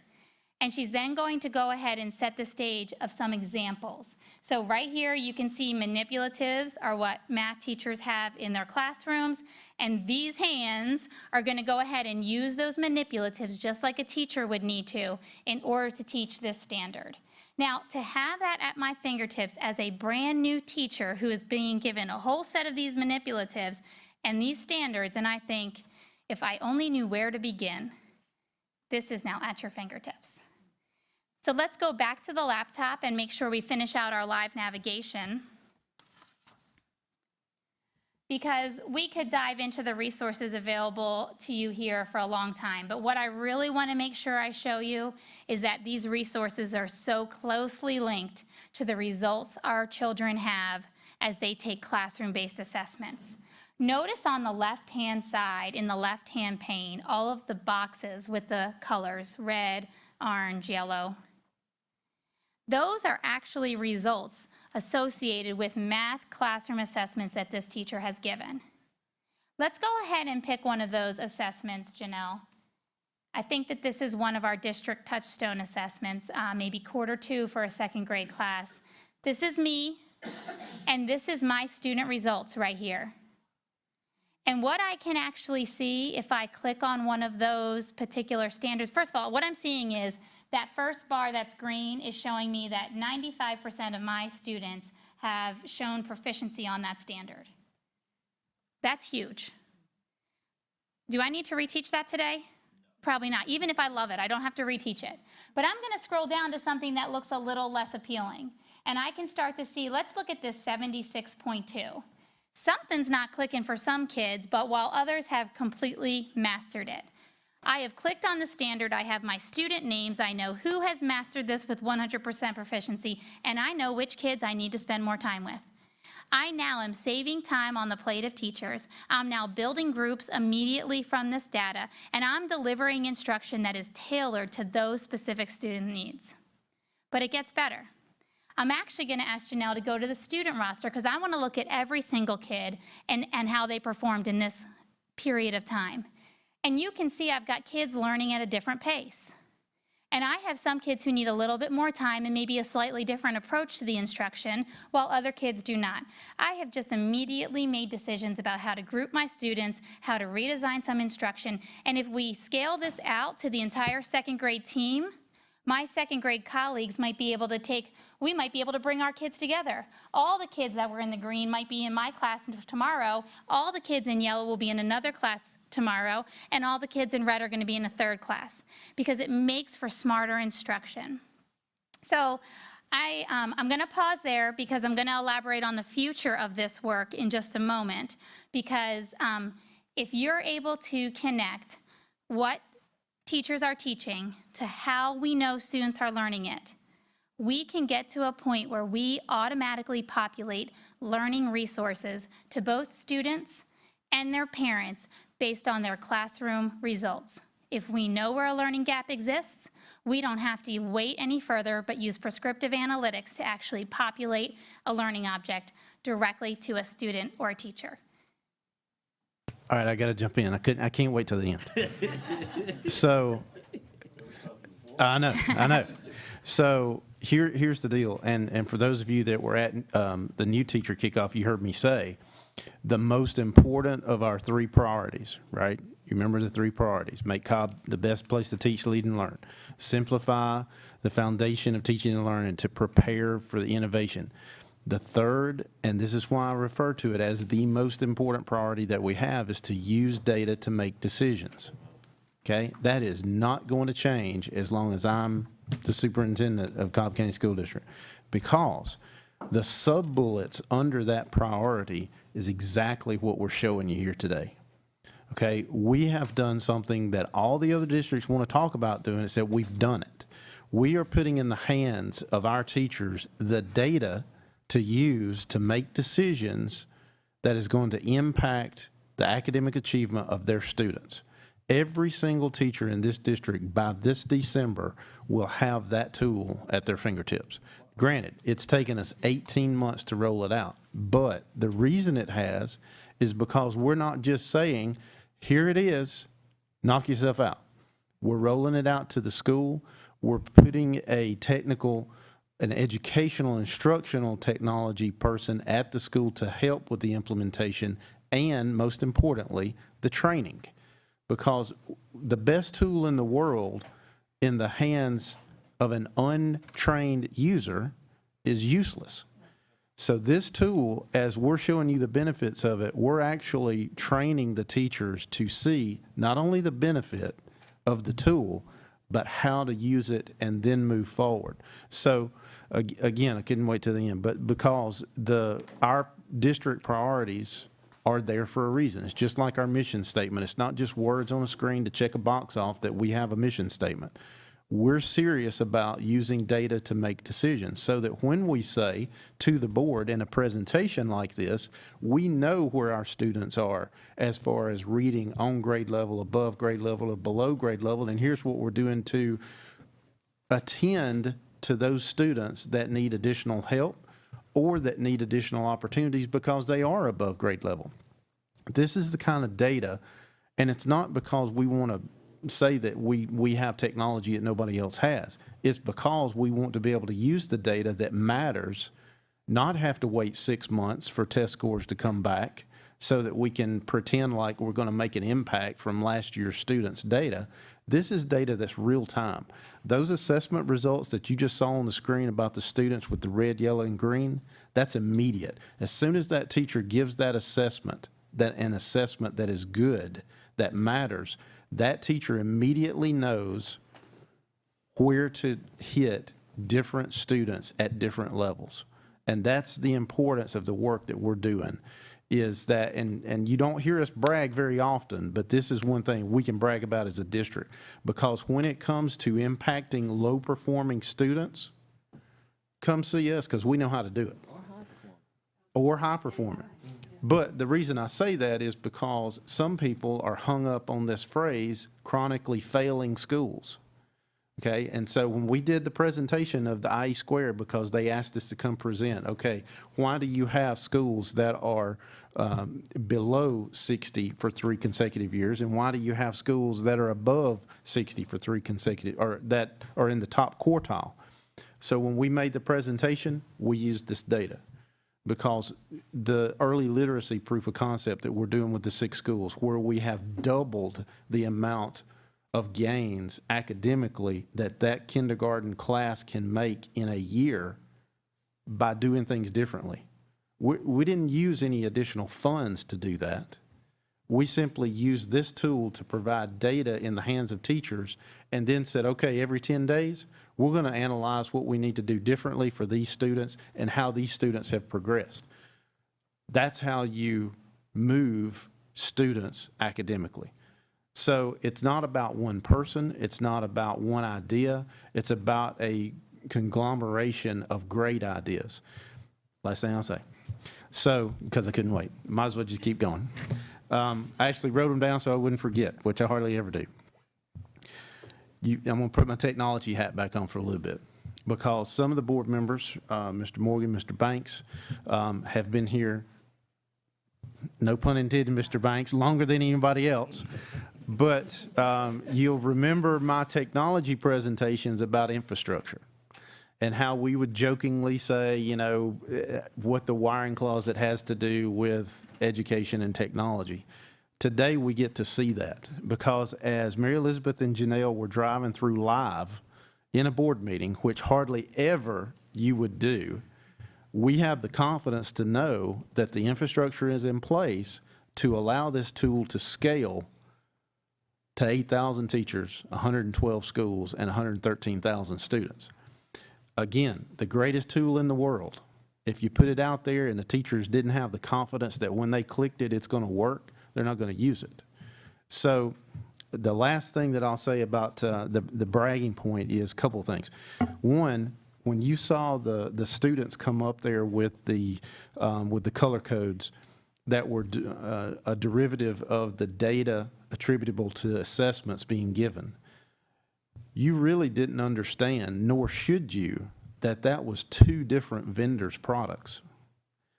Those vendors worked with us as a true partnership so that even the color schemes did not change, so that it looked like it was just one fluid system that the user is going to experience. That's very important because Mary Elizabeth said, teachers having to go to 99 different places and log in 99 different times inhibits the utilization of those tools. And those little things that we're seeing, I know she's going to get into some of the comments from the teachers about having things in one place and making it easily accessible, is tremendous, and it's very, very important. And one plug for SPLOST. One of the things that SPLOST has allowed us to do by keeping the technology refreshed but also enhancing it is be able to say, another bragging point for this district, that I never would have thought would be a bragging point because I'm a cable in the walls kind of guy. I like the fiber to the hard cable, and I know it's going to work every time. But that's not today. Today is all about wireless. We have a wireless access point in every single classroom. I don't think there's another district of any size, now granted, if you got 3 schools, that's easily attainable. But I don't think there's any district of any size that can say there is a wireless access point in every single classroom, because what that does is that takes the bandwidth to the students as we engage and embrace BYOD, as teachers allow their students to bring their own device, be able to attach to our network that we secure. That's a serious bragging point because, and now I am taking your thunder, when we get to additional phases of CTLS, one of those is CTLS student, because we want the students to have also access to this great tool, to be able to access their own assessment data and access resources that will allow them to work either on their own or with their parents or with their parents and teachers to be able to improve their academic experience in the Cobb County School District. So all of that to say, this is an awesome, awesome tool that has come together to benefit ultimately our students. Sorry, Mary Elizabeth, I won't say anything else until the end. I'll hold you to it. Well, we are going to continue with our live navigation, but I'm going to segue from your training conversation because I think that is a very immediate question that comes to mind is how do you ensure that almost 6,000 teachers feel confident and competent in using a system of this nature? And so first of all, I'm pleased to say that we have face-to-face visited every single school throughout multiple different phases of releases in this digital environment. That is unusual. That is not often said. And we've done that with an incredibly small team who I will recognize at the end of our presentation.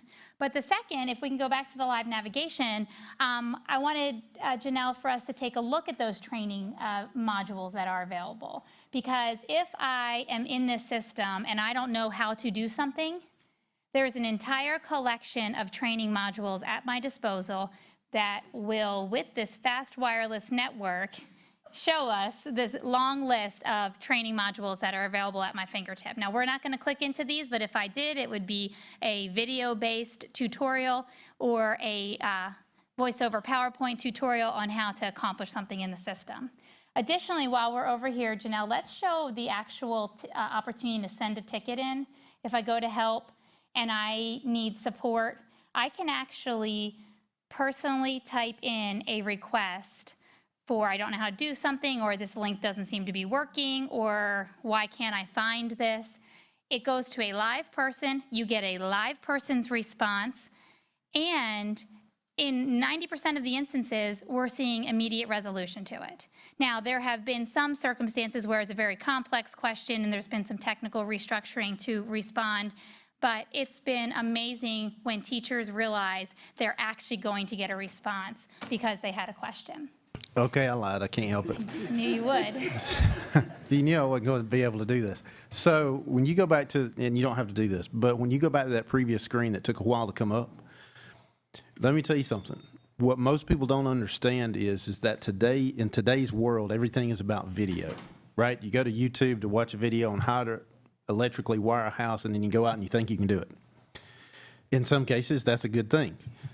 By having these training videos accessible via our internet, via our network, if you don't have the infrastructure in place, that can never even become a reality to think about. And for us to be able to say, we are going to roll this opportunity out to make it available to every single teacher in every single school to have access to videos on how to do something, and we'd have the confidence to know when they click it, it's going to work.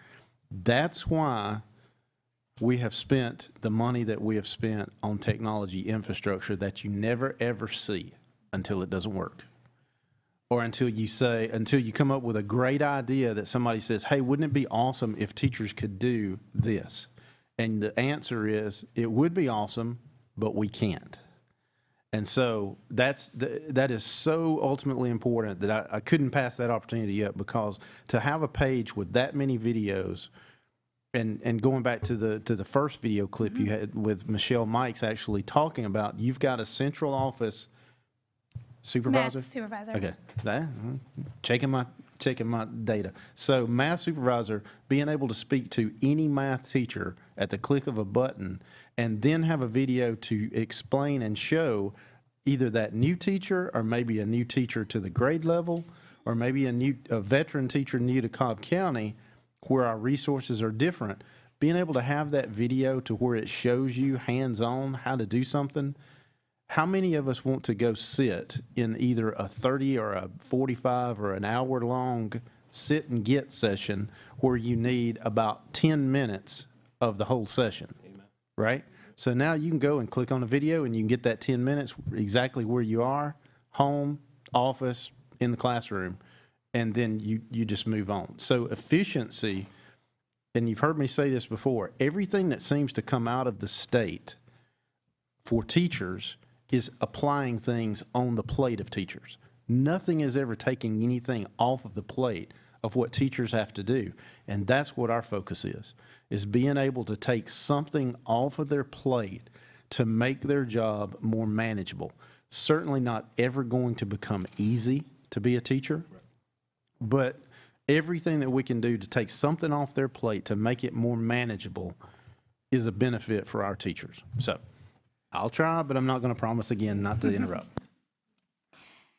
So if I just round out my live navigation here, I do want to mention while we're transitioning to that screen that, first of all, there is a ton of content on here. We did not take the time to dive into it.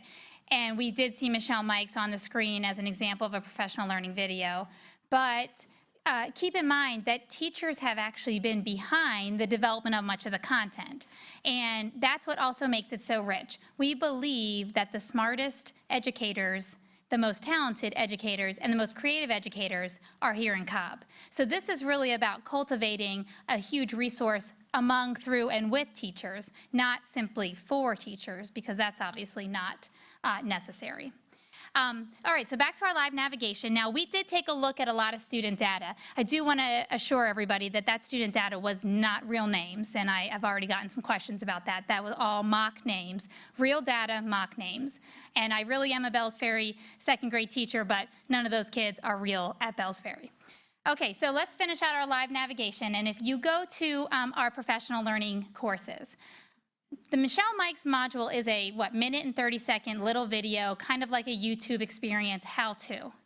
But I could actually sign up for PL courses where I could really go through a long course experience, and the gifted endorsement is one that is multiple semesters of a school year. Look at all of the PL courses that are already available. We're going to sign up for a few because we're eager teacher learners right now. Janelle, let's sign up for the BYOD teacher certification because Mr. Ragsdale spoke about BYOD up there at the top. And let's also sign up for the gifted endorsement. Oh, that was a quick peek into the course. That's okay. PL courses, we're just going to sign up for the BYOD certification. All I need to do is click that little star, and you're going to see that populates for me personally. And then the first gifted endorsement course. So now if I go back to my home page, it's actually going to go ahead and I'll show you how these are now at my fingertips. We've just signed up for these 2 PL courses. Now, some of the PL courses will be self-paced and available through a digital environment only. Other PL courses might have some time in front of a live instructor, other time with digital experiences, or there might be a combination of the two at any point. And we're really just at the beginning of building out what the PL courses could be available. So we could spend hours live navigating this. So let's just wrap this up and go back to our main desktop and talk from really how teachers are responding and what are the next steps for the work in CTLS. So we should be able to go back to the PowerPoint, I believe. There we go. Okay, so here's what teachers are saying. And these are a few of the thousands of responses. At every single training, teachers had the opportunity to provide feedback. So that means every single teacher in the district, because everyone has been trained, has had an opportunity to give feedback. People are just overwhelmed with excitement about this, finally delivering on the one-stop shop. I also want to be a little bit more specific about the rollout. We actually began the CTLS assess side where all the student data was and where the classroom assessments were. We started rolling that out with a proof of concept in the fall of 2015, and we actually will finish with the final cohort of schools by this coming fall of 2017. Now, the CTLS Teach side, where you see all the content, the professional learning courses, where you saw the communities, that actually had a proof of concept just this past fall of 2016, and completed its district-wide rollout in the spring of 2017, so just this past spring. Every teacher coming back in August, they are in next week, is going to have access and have been trained on that CTLS Teach side. But here's what's exciting. Our next phases include the CTLS parent and the CTLS student. And we plan a proof of concept in the spring of 2018 for both of those. And let's talk a little bit about what that will include. As a parent of a student in the Cobb County School District, parents will have access to their own personalized digital environment designed to support them as they support their child. Parents will be provided, Mr. Morgan, just so you know, parents will be provided their child's results from the reading and mathematics diagnostic 3 times a year, their classroom assessments, as well as any other learning instruments that eventually become a part of the whole system. But more importantly, parents will then be provided individualized resources that align to supporting their child's specific learning gaps. Now, a parent will have the ability to customize their own dashboard, just like our teachers did, so that they can collect from a portfolio of resources, tutoring tools, homework help, and supplemental resources. And all of us get the phone calls from mom and dad who is trying to help with second grade math, but struggling with second grade math. And now imagine if on your CTLS parent site, you actually had your own tutorial videos that helped you understand how to better help your child with their math at home. Of course, the student is also going to have some parallel resources, but the student environment will be a personalized digital learning environment connected to their teachers, and it'll be populated with digital learning objects aligned to what they're scheduled to learn that year. and they will have access to their results from their classroom assessments. Students will also have the ability to customize their environment from a portfolio of resources, and we've really launched this concept of student-developed resources. We know right now that AP students make videos of how to do calculus problems, and they text them to their friends as a way of teaching one another digitally. Well, what an amazing resource to capture. So student-to-student resources is a part of our long-term plan. And then finally, the students will have individualized learning objects populated based on their classroom assessments using prescriptive analytics, as I described previously. I tell you, there is no other district who has done anything more than talk about this. We have become first out of the gate and pioneered a vision for teachers to have an enhanced environment to communicate, collaborate, plan, and connect differentiated instruction to their students. The key is the teacher. The job has become so challenging, and in so many ways, these seamless experiences help bring a lot of their work to one place.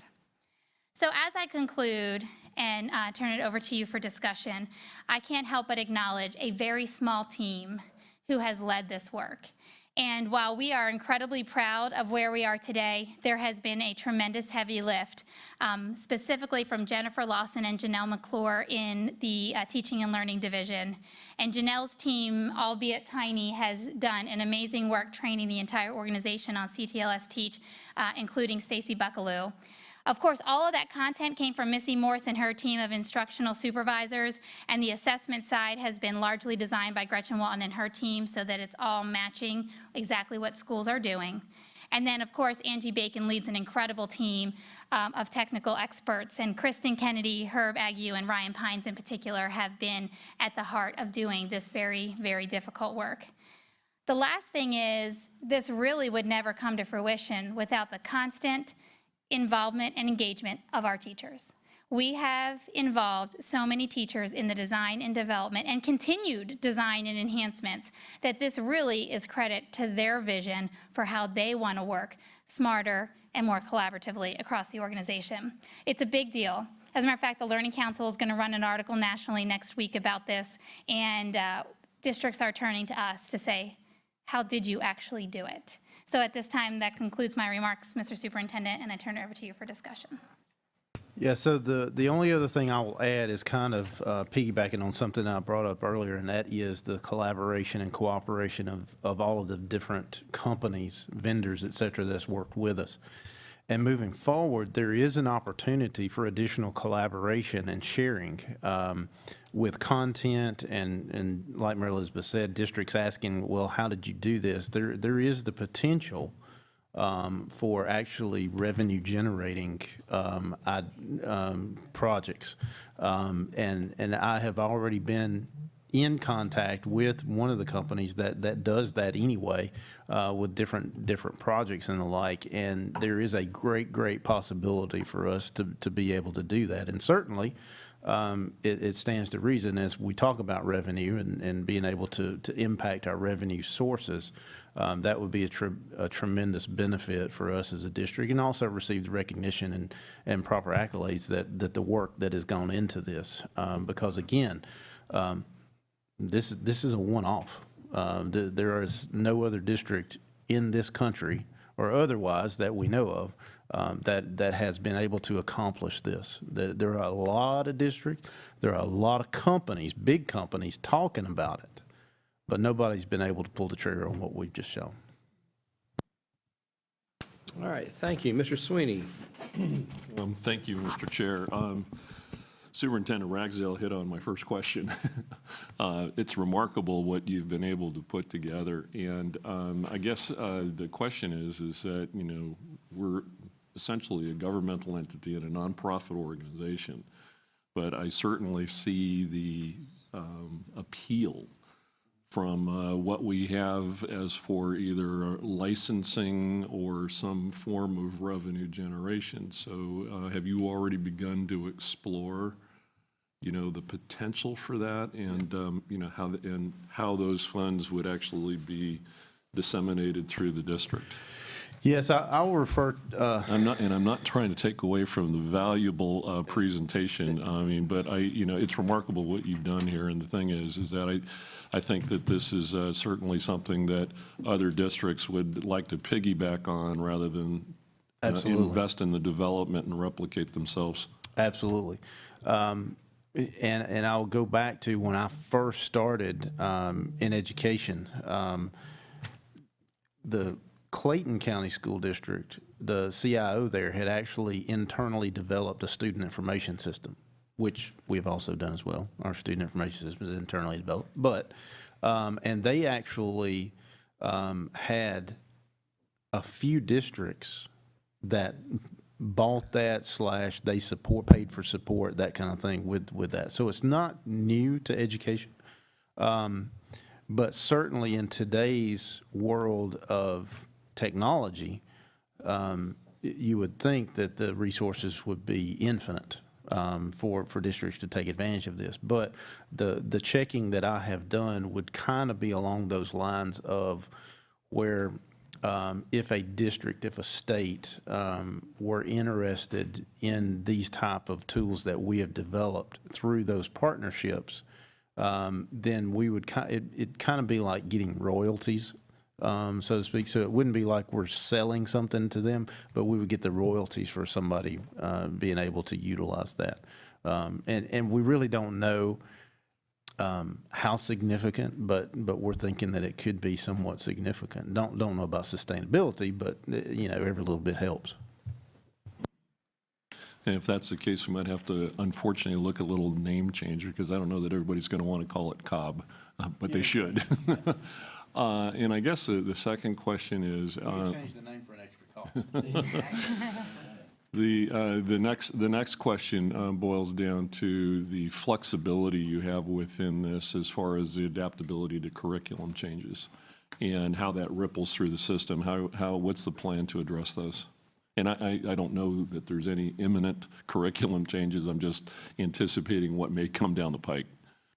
It's a perfect example of where the big box providers completely fall short. I'll tell you one feature that we are able to leverage is that we actually negotiate contracts whenever we go through an instructional resources acquisition. So when we have an 8-year agreed upon contract with a certain publisher for, say, our English language arts materials, how do you make sure anything that's in a digital environment isn't available in year 9 or 10? So we are able to actually establish rules as we ingest content that will have it expire and populate notifications in circumstances of that nature. The second is the infrastructure for tagging any content that goes into a system is remarkable. It is incredibly complex and probably the game-changing component of what we have here. We have used such significant details and will continue to develop those details as we now acquire more external content in order to ingest things that are tagged with very specific details. So let's take, for example, science standards. Any piece of content that has been aligned with science standards and the state decides we're going to change to new science standards, we go through the process of customizing that, we're going to need to change everything in the system related to science, right? Well, now that since we've tagged it all based on standard numbers and years and other features, we can then all pull it all back out. It's all easily searchable, identifiable, and then extracted. So now that's not simple. When you go through those changes, those are heavy lifts, and then you start the redevelopment of content. But we've all been in situations where things become outdated so quickly that I'm clicking on broken link after broken link, or I'm clicking on outdated object after outdated object, and we have now a system that will populate information to prevent that. And along those same lines about the tagging, the reason that is so important is because you hit on it with the standards. From the state standards, you saw where we have taken those and expanded them. But from the state standards, it's not like we have an option to pick and choose from the standards that we're going to teach. That's simply not an option. But what we can do is simply, by having that tagging ability, we can go to a resource provider that we see, okay, for standard 123.22, this resource from this vendor works phenomenally well. We want to purchase that one resource, not an entire litany of resources from a textbook provider like used to be in the day. But now we can purchase one single resource, tag it, so that when the teachers go to standard 123.22, if that's the same number I used, then that's going to be the one resource that has been identified and is tagged because of that. So if the standard changes moving down the road, then we'll have that ability, because of that tagging ability, to go in and change our content. But that's also why we spent so much time on the presentation about our resource acquisition, that it's no longer a textbook adoption. You know, every 7 years you go and adopt a textbook, you spend $50 million on it, and then you get whatever comes with it, and that's what you're stuck with. We can go pick out a single resource from a provider and be able to tag it and dump it into the content section. So that's tremendously important. That's fantastic. And the last question I have is also related to that. So with, and you hit on it, where you said that, you know, we have the state standards, but we're also imparting our own standards, in many instances, more challenging standards. So are the modules, are they integrated? So it includes both kind of an overlay of a state standard and maybe our tougher criteria, or are they separate? Everything is seamlessly together, and really, our standards are directly aligned to state standards. There'll never be a diversion from that or a miss, but we have customized so that we can provide better clarity on exactly what that standard means in more detail, not necessarily changing the standard, but decreasing the vagueness. And second, where we notice specific gaps, we've actually added in standards. So if we know that in 7th grade math, the following mastery is required on a specific concept, but we notice that neither 5th nor 6th have any of the prerequisite skills so that you could be successful in 7th grade, our customization process allowed us to add in those prerequisite skills in 5th and 6th, so that we have a better articulation vertically of what a kid's skill development needs to be. So our customized standards are really the most prominent that would be accessible to a teacher, but I don't want to leave anyone with the impression that it would be distantly removed from the state alignment. Thank you very much, and that concludes my questions. Okay, Mr. Sweeney. Mr. Morgan. Okay, all right, we'll come back to Mr. Morgan. Mr. Scamahorn. Thank you, Mr. Chair. As you know, I'm a simple person. So, and you've given us periodic updates on several parts of this over the last couple of years. That's right. First of all, you asked for a separate name. Okay, you don't even have to change the C. Just call it Customized Teaching and Learning System. And that's what y'all were talking about. No charge for that. Is Blackboard gone? Actually, we have migrated all of our content out of Blackboard as of June 30th, and the only remaining use for Blackboard is our CVA, our Cobb Virtual Academy, students enrolled in Cobb Virtual Academy courses, as well as our phone communication system. I think it's called Blackboard Connect. Okay. But all the other professional learning courses and all other content housing that was occurring in Blackboard is out. Okay, that's one thing that I'm leading to my next question is, what's been taken off the plate? What's been taken off the plate of a teacher? Yeah. So Well, let me give you some hints. Do I have to develop my own lesson plans, or can I go here and get them real quick? you could go here and get them, although they are not required plans. Okay, but I have the flexibility to develop my own lesson plans if I'm that creative and whatever. But you have what we call the floor. Every teacher in our 4 core content areas has access to an entire collection of unit plans, lesson plans, and all of the aligned resources that go with it for every single standard in every single grade. So, and are we targeting Blackboard and and there was several others when I was in the system that we were all trying to use bits and pieces of. All of that's going away or is gone? Blackboard will go away. So Blackboard is gone. except for the call-out system and the CVA. And CVA is next on the list because, again, one size does not fit all. And that's what a lot of learning management systems, you'll hear them referred to as LMSs, that's what a lot of them try to do, is one size fits all. And that's kind of what we were talking about with the multiple vendors that we've been working with that have truly collaborated and partnered with us to be able to create this environment. So tremendously, exactly what you just pointed to about having various places that you had to go and you had to log into a separate system. We're still having separate systems with the vendors that I mentioned working collaborative, but what we've been able to do is create a single sign-on. So once you're in CTLS and you want to go from the assessment system into the gradebook system, into the CTLS teach portion, it's fluid. So there's a single sign-on, truly. Okay, and that leads me to my next question. So really doesn't yet, it integrates the gradebook system, but it really is not, the grading system's not in this. Like when we go to the parent thing here in a year, am I going to have to go to our gradebook system as well as this?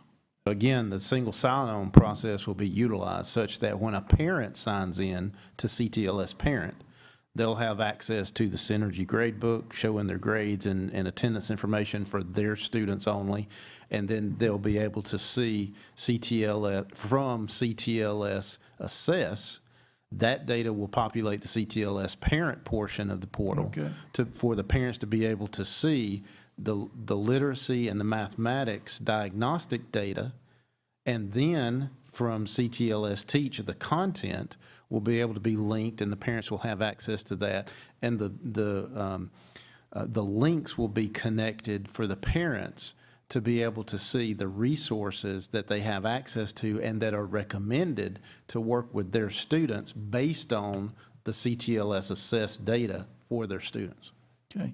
If I, and on the right-hand side where, I forget what it was called, Communities, maybe? community or communication or all that. Communities. I find something that's a really great asset and I want to share it.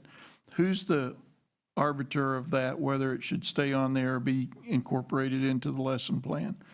Is that what that's for? Where I can, I thought it was to communicate what Like I'm the doing. superintendent's welcome message, is that what that Pardon? communication tool? I'm sorry, what? Where the superintendent has a welcome message? Now, I think what you're talking about is that if, it was kind of in the blog portion, kind of like the forum portion of it. Yeah, it was Oh, on the the right-hand Yeah, side. so if a teacher or an employee posts something that, hey, any idea how to use the new math resources for teaching Algebra 1 with the, such and such topic, and somebody replies and says, yeah, here's what I'm doing, is there somebody watching that to be able to say, that's a great idea, that's a best practice that we need to incorporate into the plan? Okay, you wanna yes, explain and that? there is an administrator of each community. So that administrator, not to be confused with like an AP, for example, adapted PE, there is an administrator who oversees the adapted PE program. For our Bells Ferry second grade team, the administrator at the local school over second grade, responsible for second grade, they would be the administrator of that community. So there would be monitoring opportunities and also the opportunity to interject or redirect as a discussion participant. So let me add a little bit to that. While I'm not going to be able to tell you my personal experience with Facebook or Twitter or what have you, I can tell you my personal experience with forums.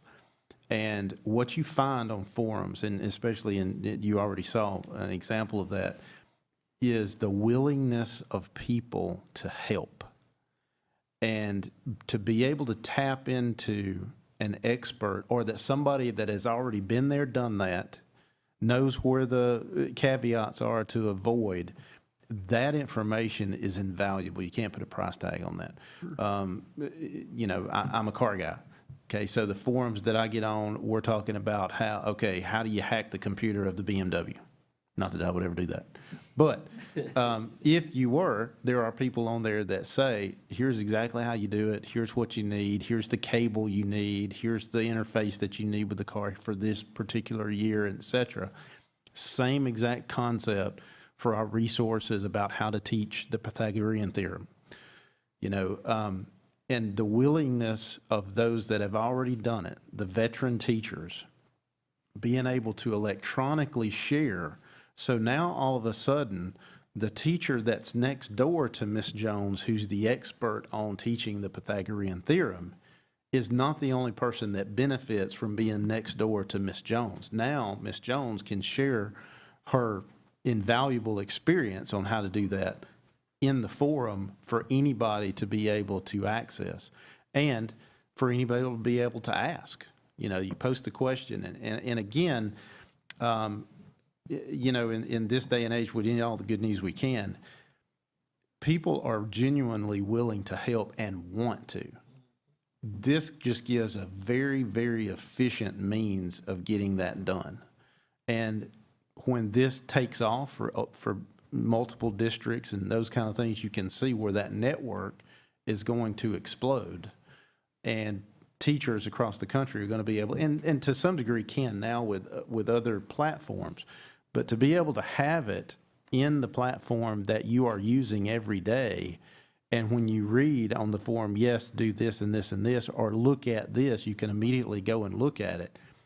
That's tremendously valuable for our teachers and tremendously beneficial for our students. One last question. Actually, I have two. Sorry, one's real quick. You said all the teachers were trained. When did they all get trained, and how much did it? Was it a one-day training, 2 days, a week? What? So first, I'll reference the training modules that are available on the system for ongoing support. But there are 2 different parallel training paths. For CTLS Teach, which was where all the content is and the communities and the professional learning, we had a team of 4 people who visited every single school and provided face-to-face training for 1 day for the entire staff. Now, additionally, following that, a liaison at the local school has been identified. So there is a CTLS lead liaison at every single school who then becomes the point of contact for teachers who would benefit from subsequent sections or just have a quick question, how do I do? Now, the CTLS Assess is very intuitive, but when you're handling student data and you're uploading classroom assessments, there's obviously a lot of technicalities, and the training has been a little bit more intensive. And that has actually been supported by a staff member who has stayed at a school for a full semester to not only provide the training, but then to help kind of do it alongside and then to help troubleshoot when more support is needed. That's why, if you remember the rollout plan, and I'll scoot back there, under the CTLS Assess, the district-wide rollout has taken 1.5 years for that component, but will be completed this fall. So no excuse if I was sick that day that we had the one-day training. Is that what you're saying? So if the liaison at the local school would be responsible for managing any non-participant and being able to provide that follow-up training or get them to another school when that training was being conducted live. Or if I didn't have the technical mentality and I thought, wow, after one day, I'm a bit overwhelmed. There's plenty of support there that I don't need to feel inferior. Or, hey, I know I can get this, I just need more training, or somebody to hold my hand for another day. Is that an Yeah, I issue? think that the access to a live person is an incredible feature. So you're getting live technical support if you, and there are people, I mean, they're one person, Stacy Buckaloo, who's sitting in the audience. And so I know that she has followed directly up with teachers and gone to visit them on site, given that the nature of their questions seem to be a little bit more intensive. So I feel like there's been a pretty strong personalized approach. I also would add that there have been digital systems that teachers have been accessing. The teacher comments that we are getting at the conclusion of training is that this is the most intuitive experience that they've ever had. So I don't even have a collection of negative responses to share with you. The collection of responses are overwhelmingly grateful and positive regarding the intuitiveness of this. I don't question that. And I know, in every group, there's high performers, average performers, and then maybe the bottom few. What in the world, where am I? And we want to make sure everybody's getting it because everybody's interacting with their students. And we want to make sure our system succeeds, which I strongly support, by the way. So that's where I'm coming from. And again, it comes back to me, no matter what it is, training, training, training. And I think that's where I don't want to say fail, but we are weak in that in many areas, whether it's custodians or food service or parapros or name your category. Well, I'll take this category for Okay. 2,000. For 2,000, got it. And where we have changed that paradigm, and definitely is not the case, is, again, the training where it's a 60-minute or 90-minute sit and get that 5 minutes into it, you've checked out. We don't do that. And that's where we've changed. And we have definitely performed a 180, basically. And it is based on, because the key to this is going back to what Mary Elizabeth said, this is a user-designed experience. So we didn't say, hey, wouldn't it be great if we asked the teachers, okay, what do you need? And the part where you saw being able to produce a help ticket, create a help ticket, and then that idea gets put into implementation into the product, that simply doesn't exist anywhere else. So being able to go and see a 1.5 minute quick video that says, okay, here's how you do this one piece of it, that's where we're excelling in training, because that's how people want to be trained. That's why YouTube and Google is so popular now, because I want to know, not in 90 minutes, how to wire up a light switch. I want to look at a picture and hear a 2-minute video, and then either I can or I can't do it. And so that's where we've really turned the ship on training. Last quick question is, does this help us with our minimizing our hard copy textbook purchases? Or is this sort of tangent to that? So we're never going to be a district that promotes a digital-only literature environment. There is high value in print, high value in students having access to print. And so that being said, students need to be able to navigate from print to digital resources. So as we acquire instructional materials, we are pursuing a balance of those two forms of content. All of the content that is digital will now be available right through this system, which in the past, you had to go to lots of different publisher sites. And we didn't model that, but I could have gone into that second grade math class under that unit that we were studying, and I could have clicked right on the McGraw-Hill resources that we adopted now 3 years ago, and had access to the digital resources right there, aligned with our frameworks, with our standards. But I also don't want to suggest that it eliminates the role of a print piece of material that supplements that. Okay, but you're great answer. And I won't ask you to reemphasize that, but what you just said is great. Good, okay. Thank you, Mr. Chair. Yes, Mr. Scammon. Ms. Thayer. Thank you. I had a whole list of questions, and as we've gone around, once we've finally gotten to me, I've checked off all of those, except the one thing that I wanted to say, and that is thank you and congratulations to you and all the people who worked on this project. It's a very logical,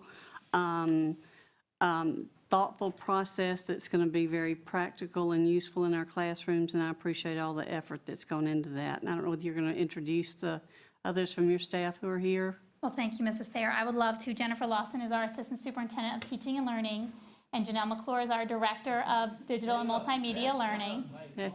And Stacy Buckaloo is our Supervisor of Digital Transformation, and she has a tiny team of 2 coaches, that Nadia being one of them and the other to be filled.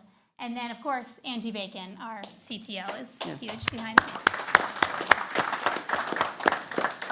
We thank you all and appreciate this effort very much. Thank you, Mrs. Thayer. All righty, Mr. Banks? Thank you, Mr. Chairman. Like the superintendent said earlier, I've been around a long time. Yes. And let me, well, you're catching up with me. But anyway, let me just say that this country has always valued education, and we continue to value education today. It's very important in our, not only our lifestyle, but in our country's future. I can go back many years and see all the things that have changed over the years. I can still remember the A model and T model. Most people don't know what that is. I can remember the TV being introduced into the homes, and then later on we had computers, and now we have iPads and Wi-Fi and all this stuff. But social media. My question is, you've done a tremendous job on getting the teacher aspect in play for the 21st century. My question is, okay, now we've got this, how does it affect the student, and what is our expectations from the student standpoint, and what are they learning that's going to be used later on in life, because there's things out there that are going to be invented or provided that we don't even know about yet. But somehow over the last 250 years, our education system has provided the technology and the innovations and the capabilities of inventing like TVs, like computers, like iPads, internets, those came actually out of the United States. Are we going to still be the leader in the future? And are we prepared? Is what the CTLS, is it going to prepare these students for the future? Let me just take that and say we're doing everything we can to be first, but this is simply a tool. It's not the tool, but it's a tool. The one thing that produces a graduate that is prepared for the future is the teacher. And so no technology, no program, no application will ever replace the teacher. But what we're striving to do and accomplish is to make sure that we are providing our teachers with the tools necessary to get a leg up on everybody else and to be able to make sure our students are progressing more rapidly academically and more substantially academically because of the tools that we're providing them. So, it's kind of interesting that you bring up the historical perspective that you just did, because I'll bring up, I've not been in education but for 25 years. The technology that is in education that provides the teachers with tools, when I first started in education, the internet did not exist. Right. One of my first jobs in education in Paulding was to put in network cabling in schools. It just wasn't there. So to be talking about and demonstrating what we just did today is truly tremendous and miraculous. I mean, to be able to have this and to have the ability to brag on what we're able to do in Cobb County School District, we are one of the best, if not the best, school districts in the nation at doing what we do, which is teaching students. So as long as we keep the main thing, we're going to continue to produce students that are prepared for the future, whatever that future holds. Well, and I've stated many times, our focus should always be on the student, because their greatness is yet to come. But we need to make sure that we're preparing them. But let me ask you a couple other questions. How does the special needs fit into this CTLS? The nice thing about our approach to design has been for all educators to be included in the design. So historically, and other products that you would buy off the shelf would not allow a special educator to also have access to the roster of the classroom teacher. So if I'm co-teaching in my second grade class and I have a special educator who joins me for half the day, in other products, that special educator wouldn't be able to access the roster of kids that have been assigned to my name. They also wouldn't be able to access the instructional resources that my name is attached to as my profile. So we have ensured that special educators have access to grade level content and can add any other grade level content that would be valuable to planning their instruction. The second thing is special educators really benefit from community. If I am an autism teacher at a school, I might be the only autism teacher at my school. And if I can be connected more daily to autism teachers around the district, I suddenly have, first of all, a lot more motivation and inspiration. I have a lot more people to help me troubleshoot circumstances that unexpectedly arise. And I have people that I can share resources with, even though no one else in my actual building does the same job that I do. So I actually would consider our special education department to be one of the most prominently represented as we build communities. I used adapted PE as an example, but autism and our EBD program supervisors have been incredibly active in building community through the CTLS space. I actually think it takes what has historically been a very isolated professional role and really brings community to it by collaborating beyond your own school and colleagues there. Okay, thank you. One other question is, I know the Khan Academy has been around for a long time. Have y'all utilized some of their work? Because it's been very extensive, and We it's, have. you know, the short video has been very instrumental in what they've done. And there's other vendors out there that have done something very similar. We have. We're actually pursuing, hesitating to talk about it publicly, but the general concept is that with College Board, we are looking to be first out of the gate to bring Khan Academy videos to our students based on their results from PSAT. So you take the PSAT, now what? How does this help prepare me for the SAT? We're working right now with College Board so that our students would take the PSAT and based on their learning gaps revealed in that PSAT administration, they would get their own collection of Khan Academy videos to support their preparation for the SAT. That's work that's in motion right now, and but there has been incredible value in the content created on Khan Academy. Well, let me just sum up. I want to compliment Dr. Davis and the superintendent for looking forward to developing a system that's like above everybody else. It doesn't happen by accident. It takes a lot of work and a lot of background people, and the public needs to understand that this money well spent, and that students in Cobb County are very fortunate to live in this county and go to the schools in Cobb County, because we offer something that nobody else is offering right now. And the future looks bright, and I can only say, wow. Thank you, Mr. Banks. Mr. Morgan. Yes, thank you, Mr. Chair, and echo the sentiments of my colleagues. Tremendous amount of work that goes into this.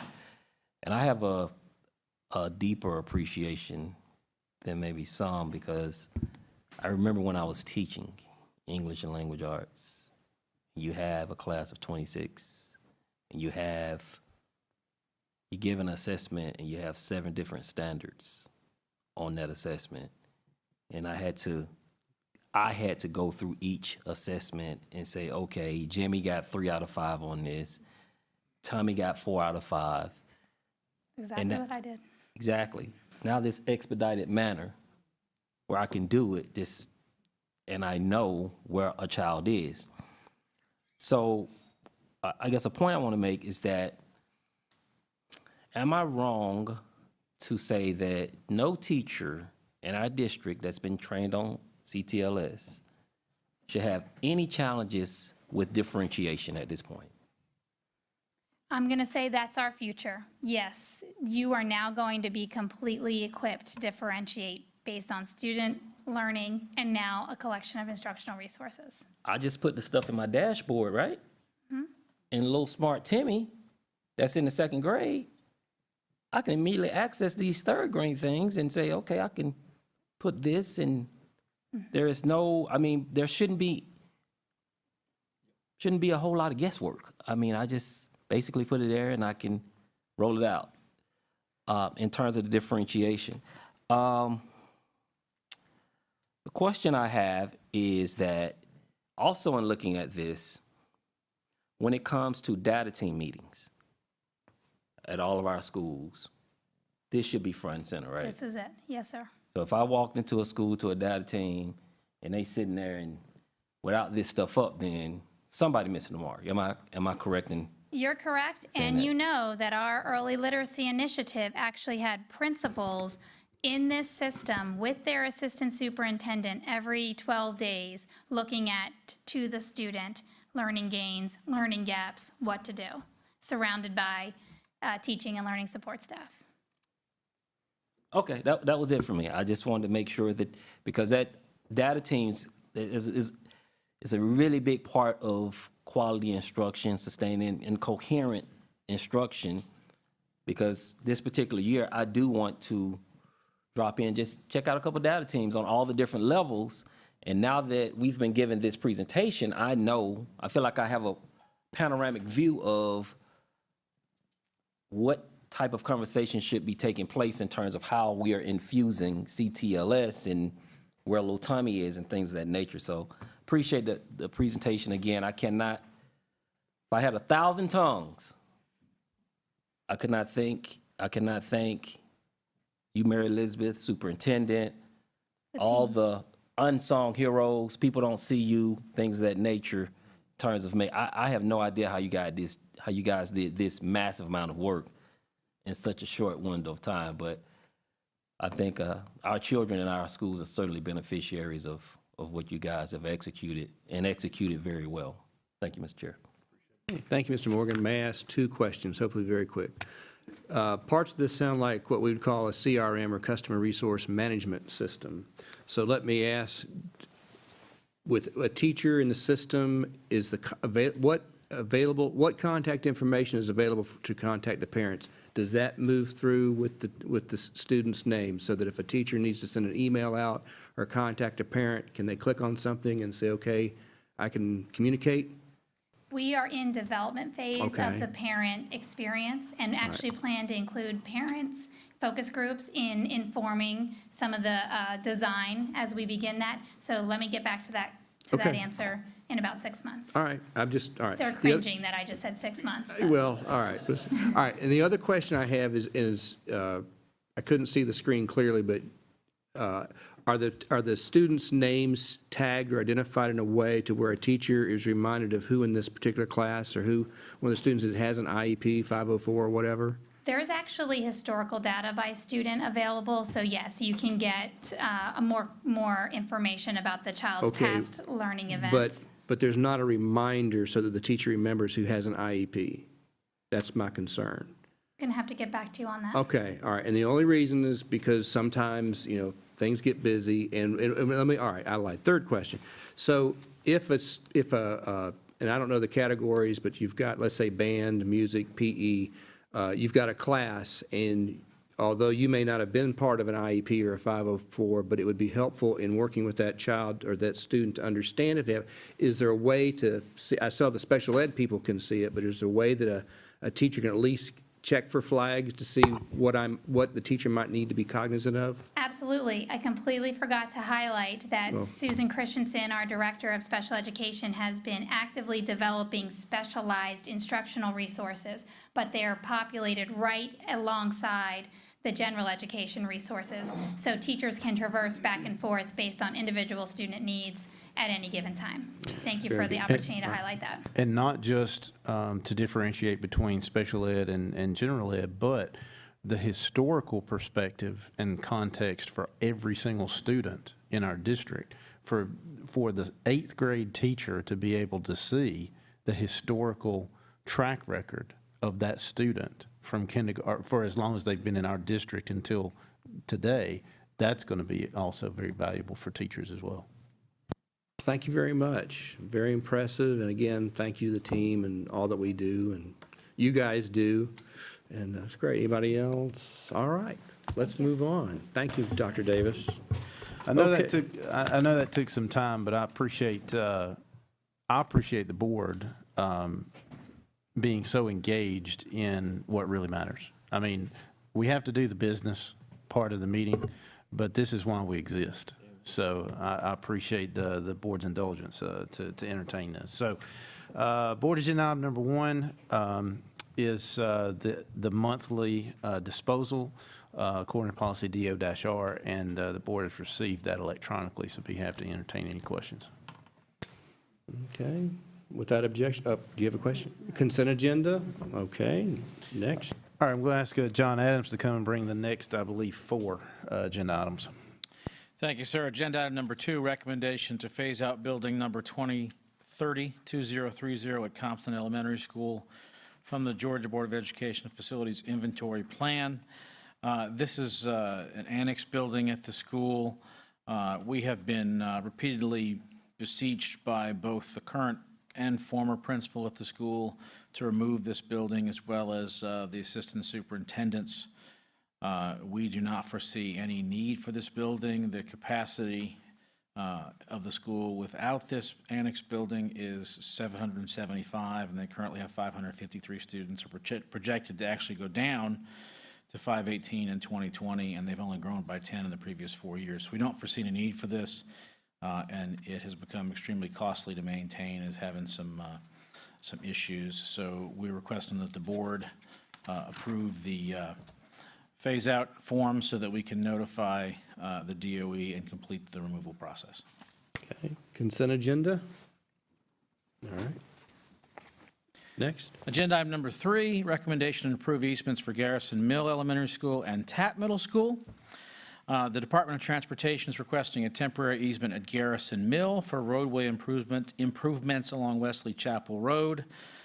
You see the attached area indicated there. Essentially, the DOT is putting in new crosswalks and new sidewalks to tie in to existing sidewalks. They're also going to improve ADA compliance of some of the ramps at the sidewalks at the intersection. And then the City of Powder Springs is requesting an easement for installation of water lines at Tapp Middle School in the area indicated. They have a construction project along Macklin Road, new 12-inch water lines, new hydrants, new meters, and Powder Springs is requesting that. So this would, again, be at no cost to the district as well.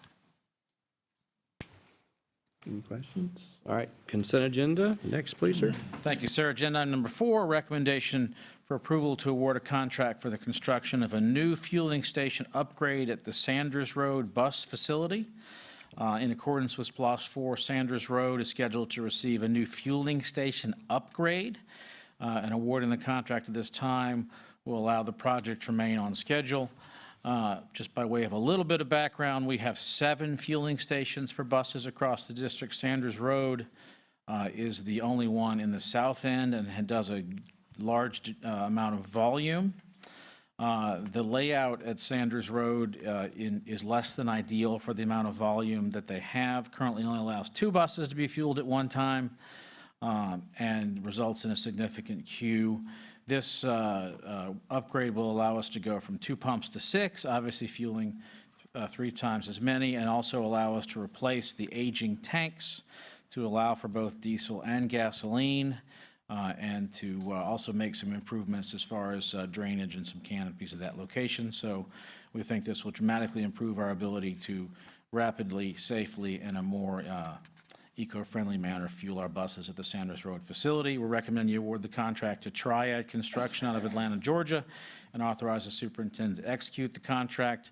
The cost in SPLOST 4 to be $1.269 million, as you see, which is consistent with the bids we received, and we're recommending that you award this to Triad Construction out of Atlanta, Georgia. Okay, SPLOST dollars are involved, so discussion agenda. Okay, number 5. Yes, sir, Mr. Chair. I'm going to ask Mary Elizabeth Davis to come forward, and also Darrell York is here as well. This has gotten a little bit of press coverage, so we wanted to kind of give you a little bit of background and historical perspective on what this policy change represents. Good afternoon, Chair, members of the board, Mr. Superintendent. Before Darrell actually brings the recommendation for the policy adjustments, I'm actually going to give some context to our dual enrollment experiences available to our students. First of all, I do need to lend credit to activity under the Gold Dome led by Senator Lindsey Tippins in order to spearhead really important modifications to the Move On When Ready and dual enrollment opportunities offered across the state.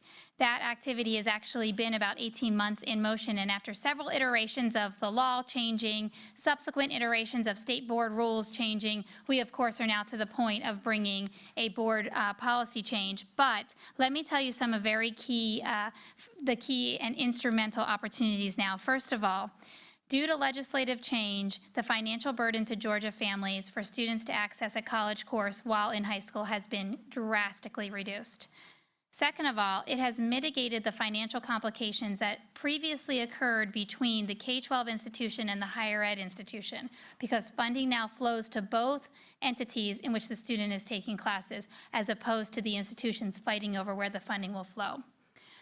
Very importantly is that the legislation lent by Senator Lindsey Tippins expanded access not just to juniors and seniors, but to all students in 9th through 12th grade.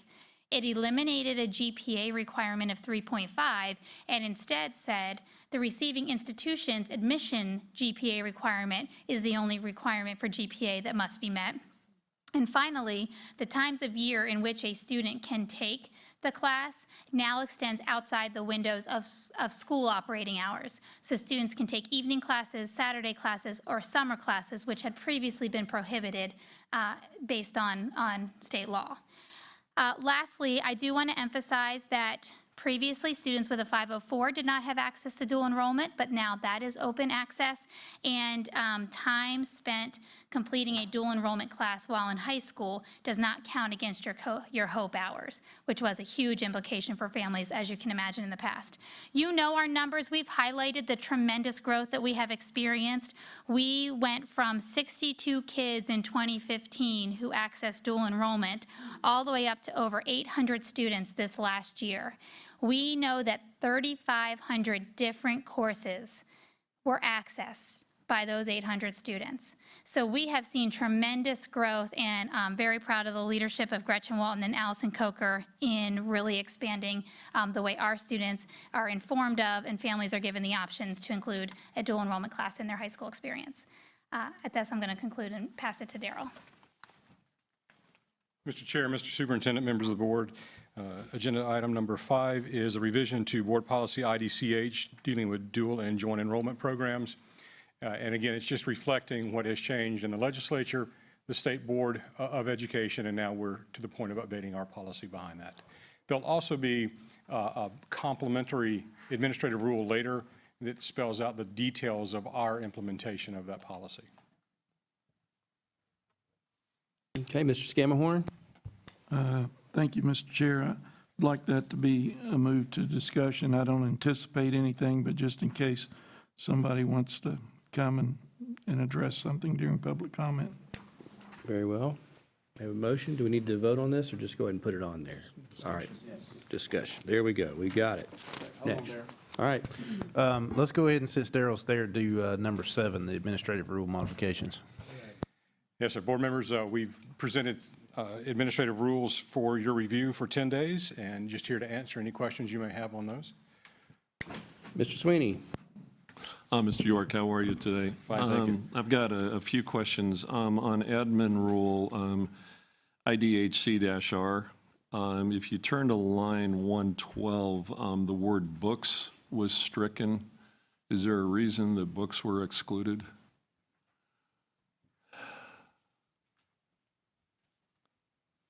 Sorry, sir, I'm having to catch up with you. That's okay. It's IDCH-R. It's a dual joint enrollment programs. Yes, sir. I believe that is in keeping with the way that the state reimburses the college. on the cost for that. All these changes are taken directly from either the state law or the state board rule. Okay, all right. And then I've got a couple other questions. If you skip to line one, hang on a second, make sure I'm on the right document. I'm on the next admin rule, I think. For JBC-R, line 124. Hang on a second. All right, sir. Bear with me for just a second.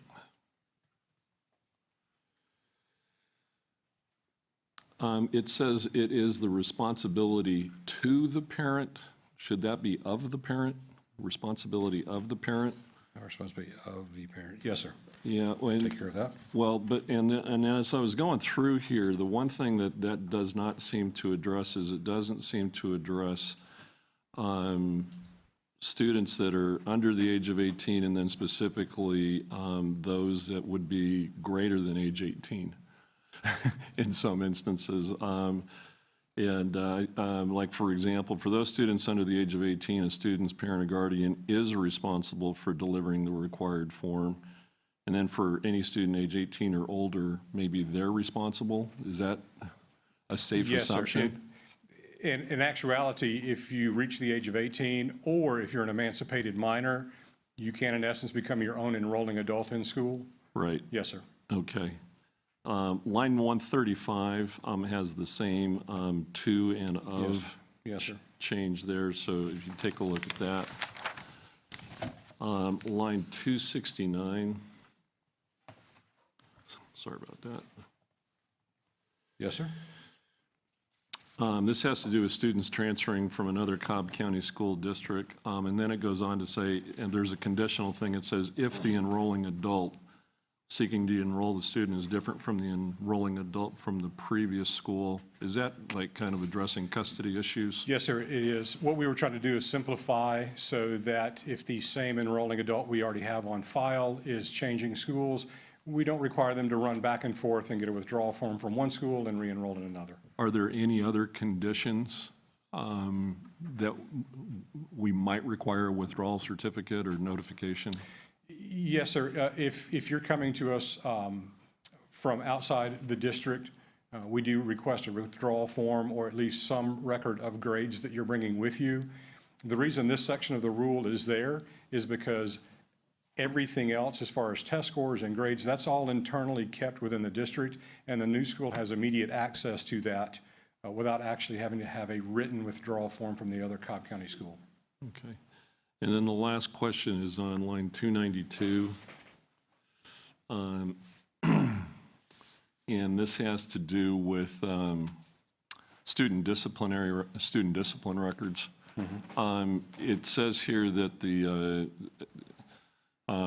documentation of assignment to alternative school or suspension expulsion from the previous school must be provided to the student support office. Is that information also supplied to the school at which the student enrolls? Yes, typically that is information that's brought to the local school at the time of enrollment, and then they send it to our office for review. State law does have us uphold disciplinary action from other Georgia public and private schools and public schools outside of Georgia.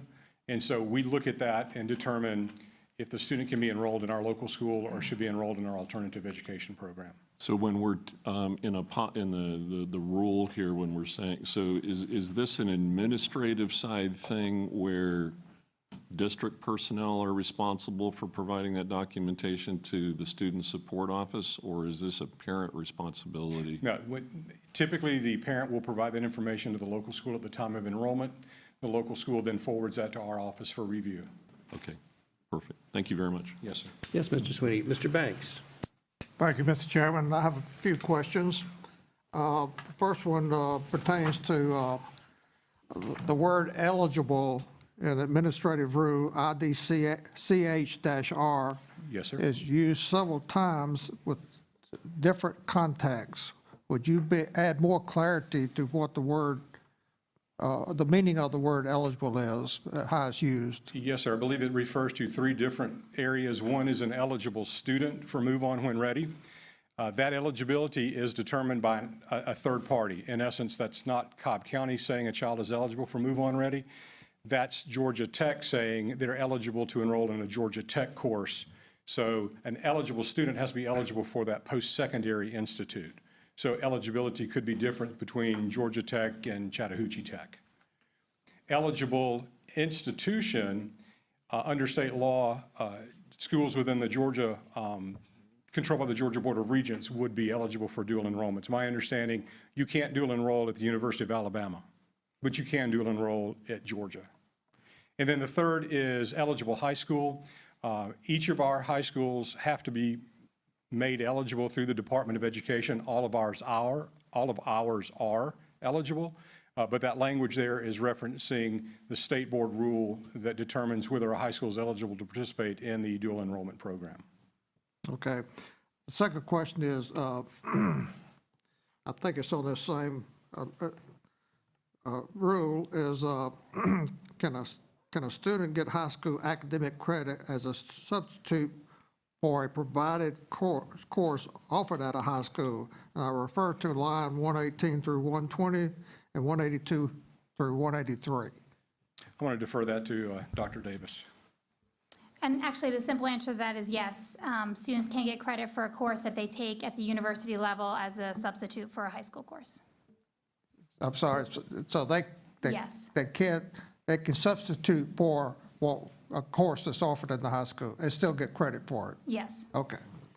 The third question I have, many institutions offer online courses. Are they acceptable for dual enrollment? Sure, and I'll take that also. Yes, absolutely. If the university offers a course online and it's an eligible dual enrollment course, our kids can have access to that, and we actually do have some examples of that happening this past year. Would these have to be in-state? As of right now, the Board of Regents does rule that it has to be an institution in the state of Georgia approved by Georgia Board of Regents. Okay. And another question pertains to Rule JHC-R, section line 139 through 142. There seems to be a conflict where it says in one place the principal shall appoint, and the second one is the principal shall not appoint. Yes, sir. That's in reference to the rule on school clubs and student organizations. There is a differentiation between those two types of groups in a school. And federal law says that differentiation is, does the group espouse a religious, political, or philosophical view? If they do, then the school itself cannot have a school employee as a sponsor of that group. The school can have an employee who's going to supervise the building and make sure that, and I'll use an example, a political group could be the Young Republican Club. The teacher, staff member cannot actually actively participate, but they can supervise the use of the facility while those students are meeting. The chess club, the Rotaract Club or Key Club, those do not hold a political or religious view, then a teacher can be assigned as a sponsor of that club. And just to add to what Mr. York is saying, subsection B1 applies to school clubs, and subsection B2 applies to school organizations. So that's why they're treated very differently, I think. Okay, so if it's a club, then the principal can appoint a sponsor. Yes, sir. I wouldn't get too tied up into whether they use the term club or not, but a school club technically is one that does not espouse a political, religious, or philosophical view. Okay, but if they do espouse a religious, then you're saying the principal cannot No, sir. appoint sponsors. It has to be outside, external. Well, the principal can appoint someone to make sure, and again, I'll go back to the Young Republicans, they don't tear up the media center when they meet there every Thursday afternoon. Right. Well, So it's I can just like- supervise the media center, but not participate in the meeting. Okay. Yes. That's just like when some of our schools sponsor or provide facility for a church. That's actually completely different. That's a facility use rule. Yeah, okay. But All right. I understand. And my other question was, on JBC-R, the grammar error, principal R on There- line Yeah, 467? there's a typo, there's a space missing there, Okay. yes, sir. All right, that's All been right, thank you. corrected. Okay, thank you, Mr. Chairman. Thank you, Mr. Banks. Any other errors of omission or grammar we need to check? Okay. All right, so with this consent agenda? Well, that's, Or- yeah, it's just. No, actually, if you have no other Okay, questions. okay, well, that, we could, all right, very good. Thank you. All right, thank you. Sorry that I assumed that would be a short item. My That's apologies. okay. That's all right. That's why, well, since he was up there, I thought, let's knock it out. All right, so, agenda item number 6. There we go. I'm going to ask Brad Johnson to come up and give a brief description of that. Obviously, it's the millage rate. Thank you. Mr. Chair, Mr. Vice Chair, members of the board, Mr. Superintendent, agenda item number 6 is to adopt the resolution establishing the final millage rate for the FY18 budget. The 2017 School Tax Digest has been received from the Cobb County Tax Commissioner. The Cobb County School District must establish the annual millage to fund the 2018 budget. The superintendent's recommendation is to authorize the resolution to establish the required net 18.9 millage rate to meet the approved 2018 general fund budget. Thank you, sir. All right, is this discussion? Of course. All right, so there we go. All right, Mr. Scammorn has a question. Thank you, Mr. Chair. Questions for probably superintendents. I know it'd be redundant for us, since we're doing both meetings the same day, but will Mr. Johnson be presenting his presentation when we present this agenda item tonight? Well, that basically was the presentation. I mean, what he just gave. Yeah, No, that's the much longer one that we talked about earlier. no, that was for the tax digest hearing. Well- The setting of the millage rate. I mean, he can give some other comments as far as what makes up the millage rate, but that pretty much is the presentation. It's still 18.9. I might suggest, and other board members may feel different, which I respect, and my mind can be changed, but I think that there'll be a lot of interest on this item, and if he would go back over some of that information that he covered under the tax digest would be helpful, I think, from the board's point of view. So do we want to do that when we bring the millage rate resolution and then handle that during questions and answers? Does that sound good? All right. I mean, is there any more discussion? But I'm just going to leave it out there. I'm not saying yea or nay. Okay, I'm Mr. just Morgan. saying I think information is good. I want to make sure I'm understanding what my colleague is asking, Mr. Chair. Are you asking that the presentation that Mr. Johnson made during, I guess, the tax digest, that he does that again? Or part of it. I think there was a lot of good information that could help dispel a lot of misinformation that we've been getting in our emails, all of us. And again, I'm not asking, I'm suggesting. Cool, okay. Mr. Johnson, are you up for another presentation? Certainly, sir. Okay, all right. Then Thank you, Mr. we'll do that. Johnson. All right. Okay, so that'll be on the discussion. All right, I think we've checked next we have the approval of the agenda. If there is no objection, our agenda is approved. And next, we have executive session. So if there is a motion to go into executive session for permitted land, legal, and personnel, do I have a motion? Mr. Wheeler motions, Ms. Thayer seconds. All those in favor? 7-0, we're good.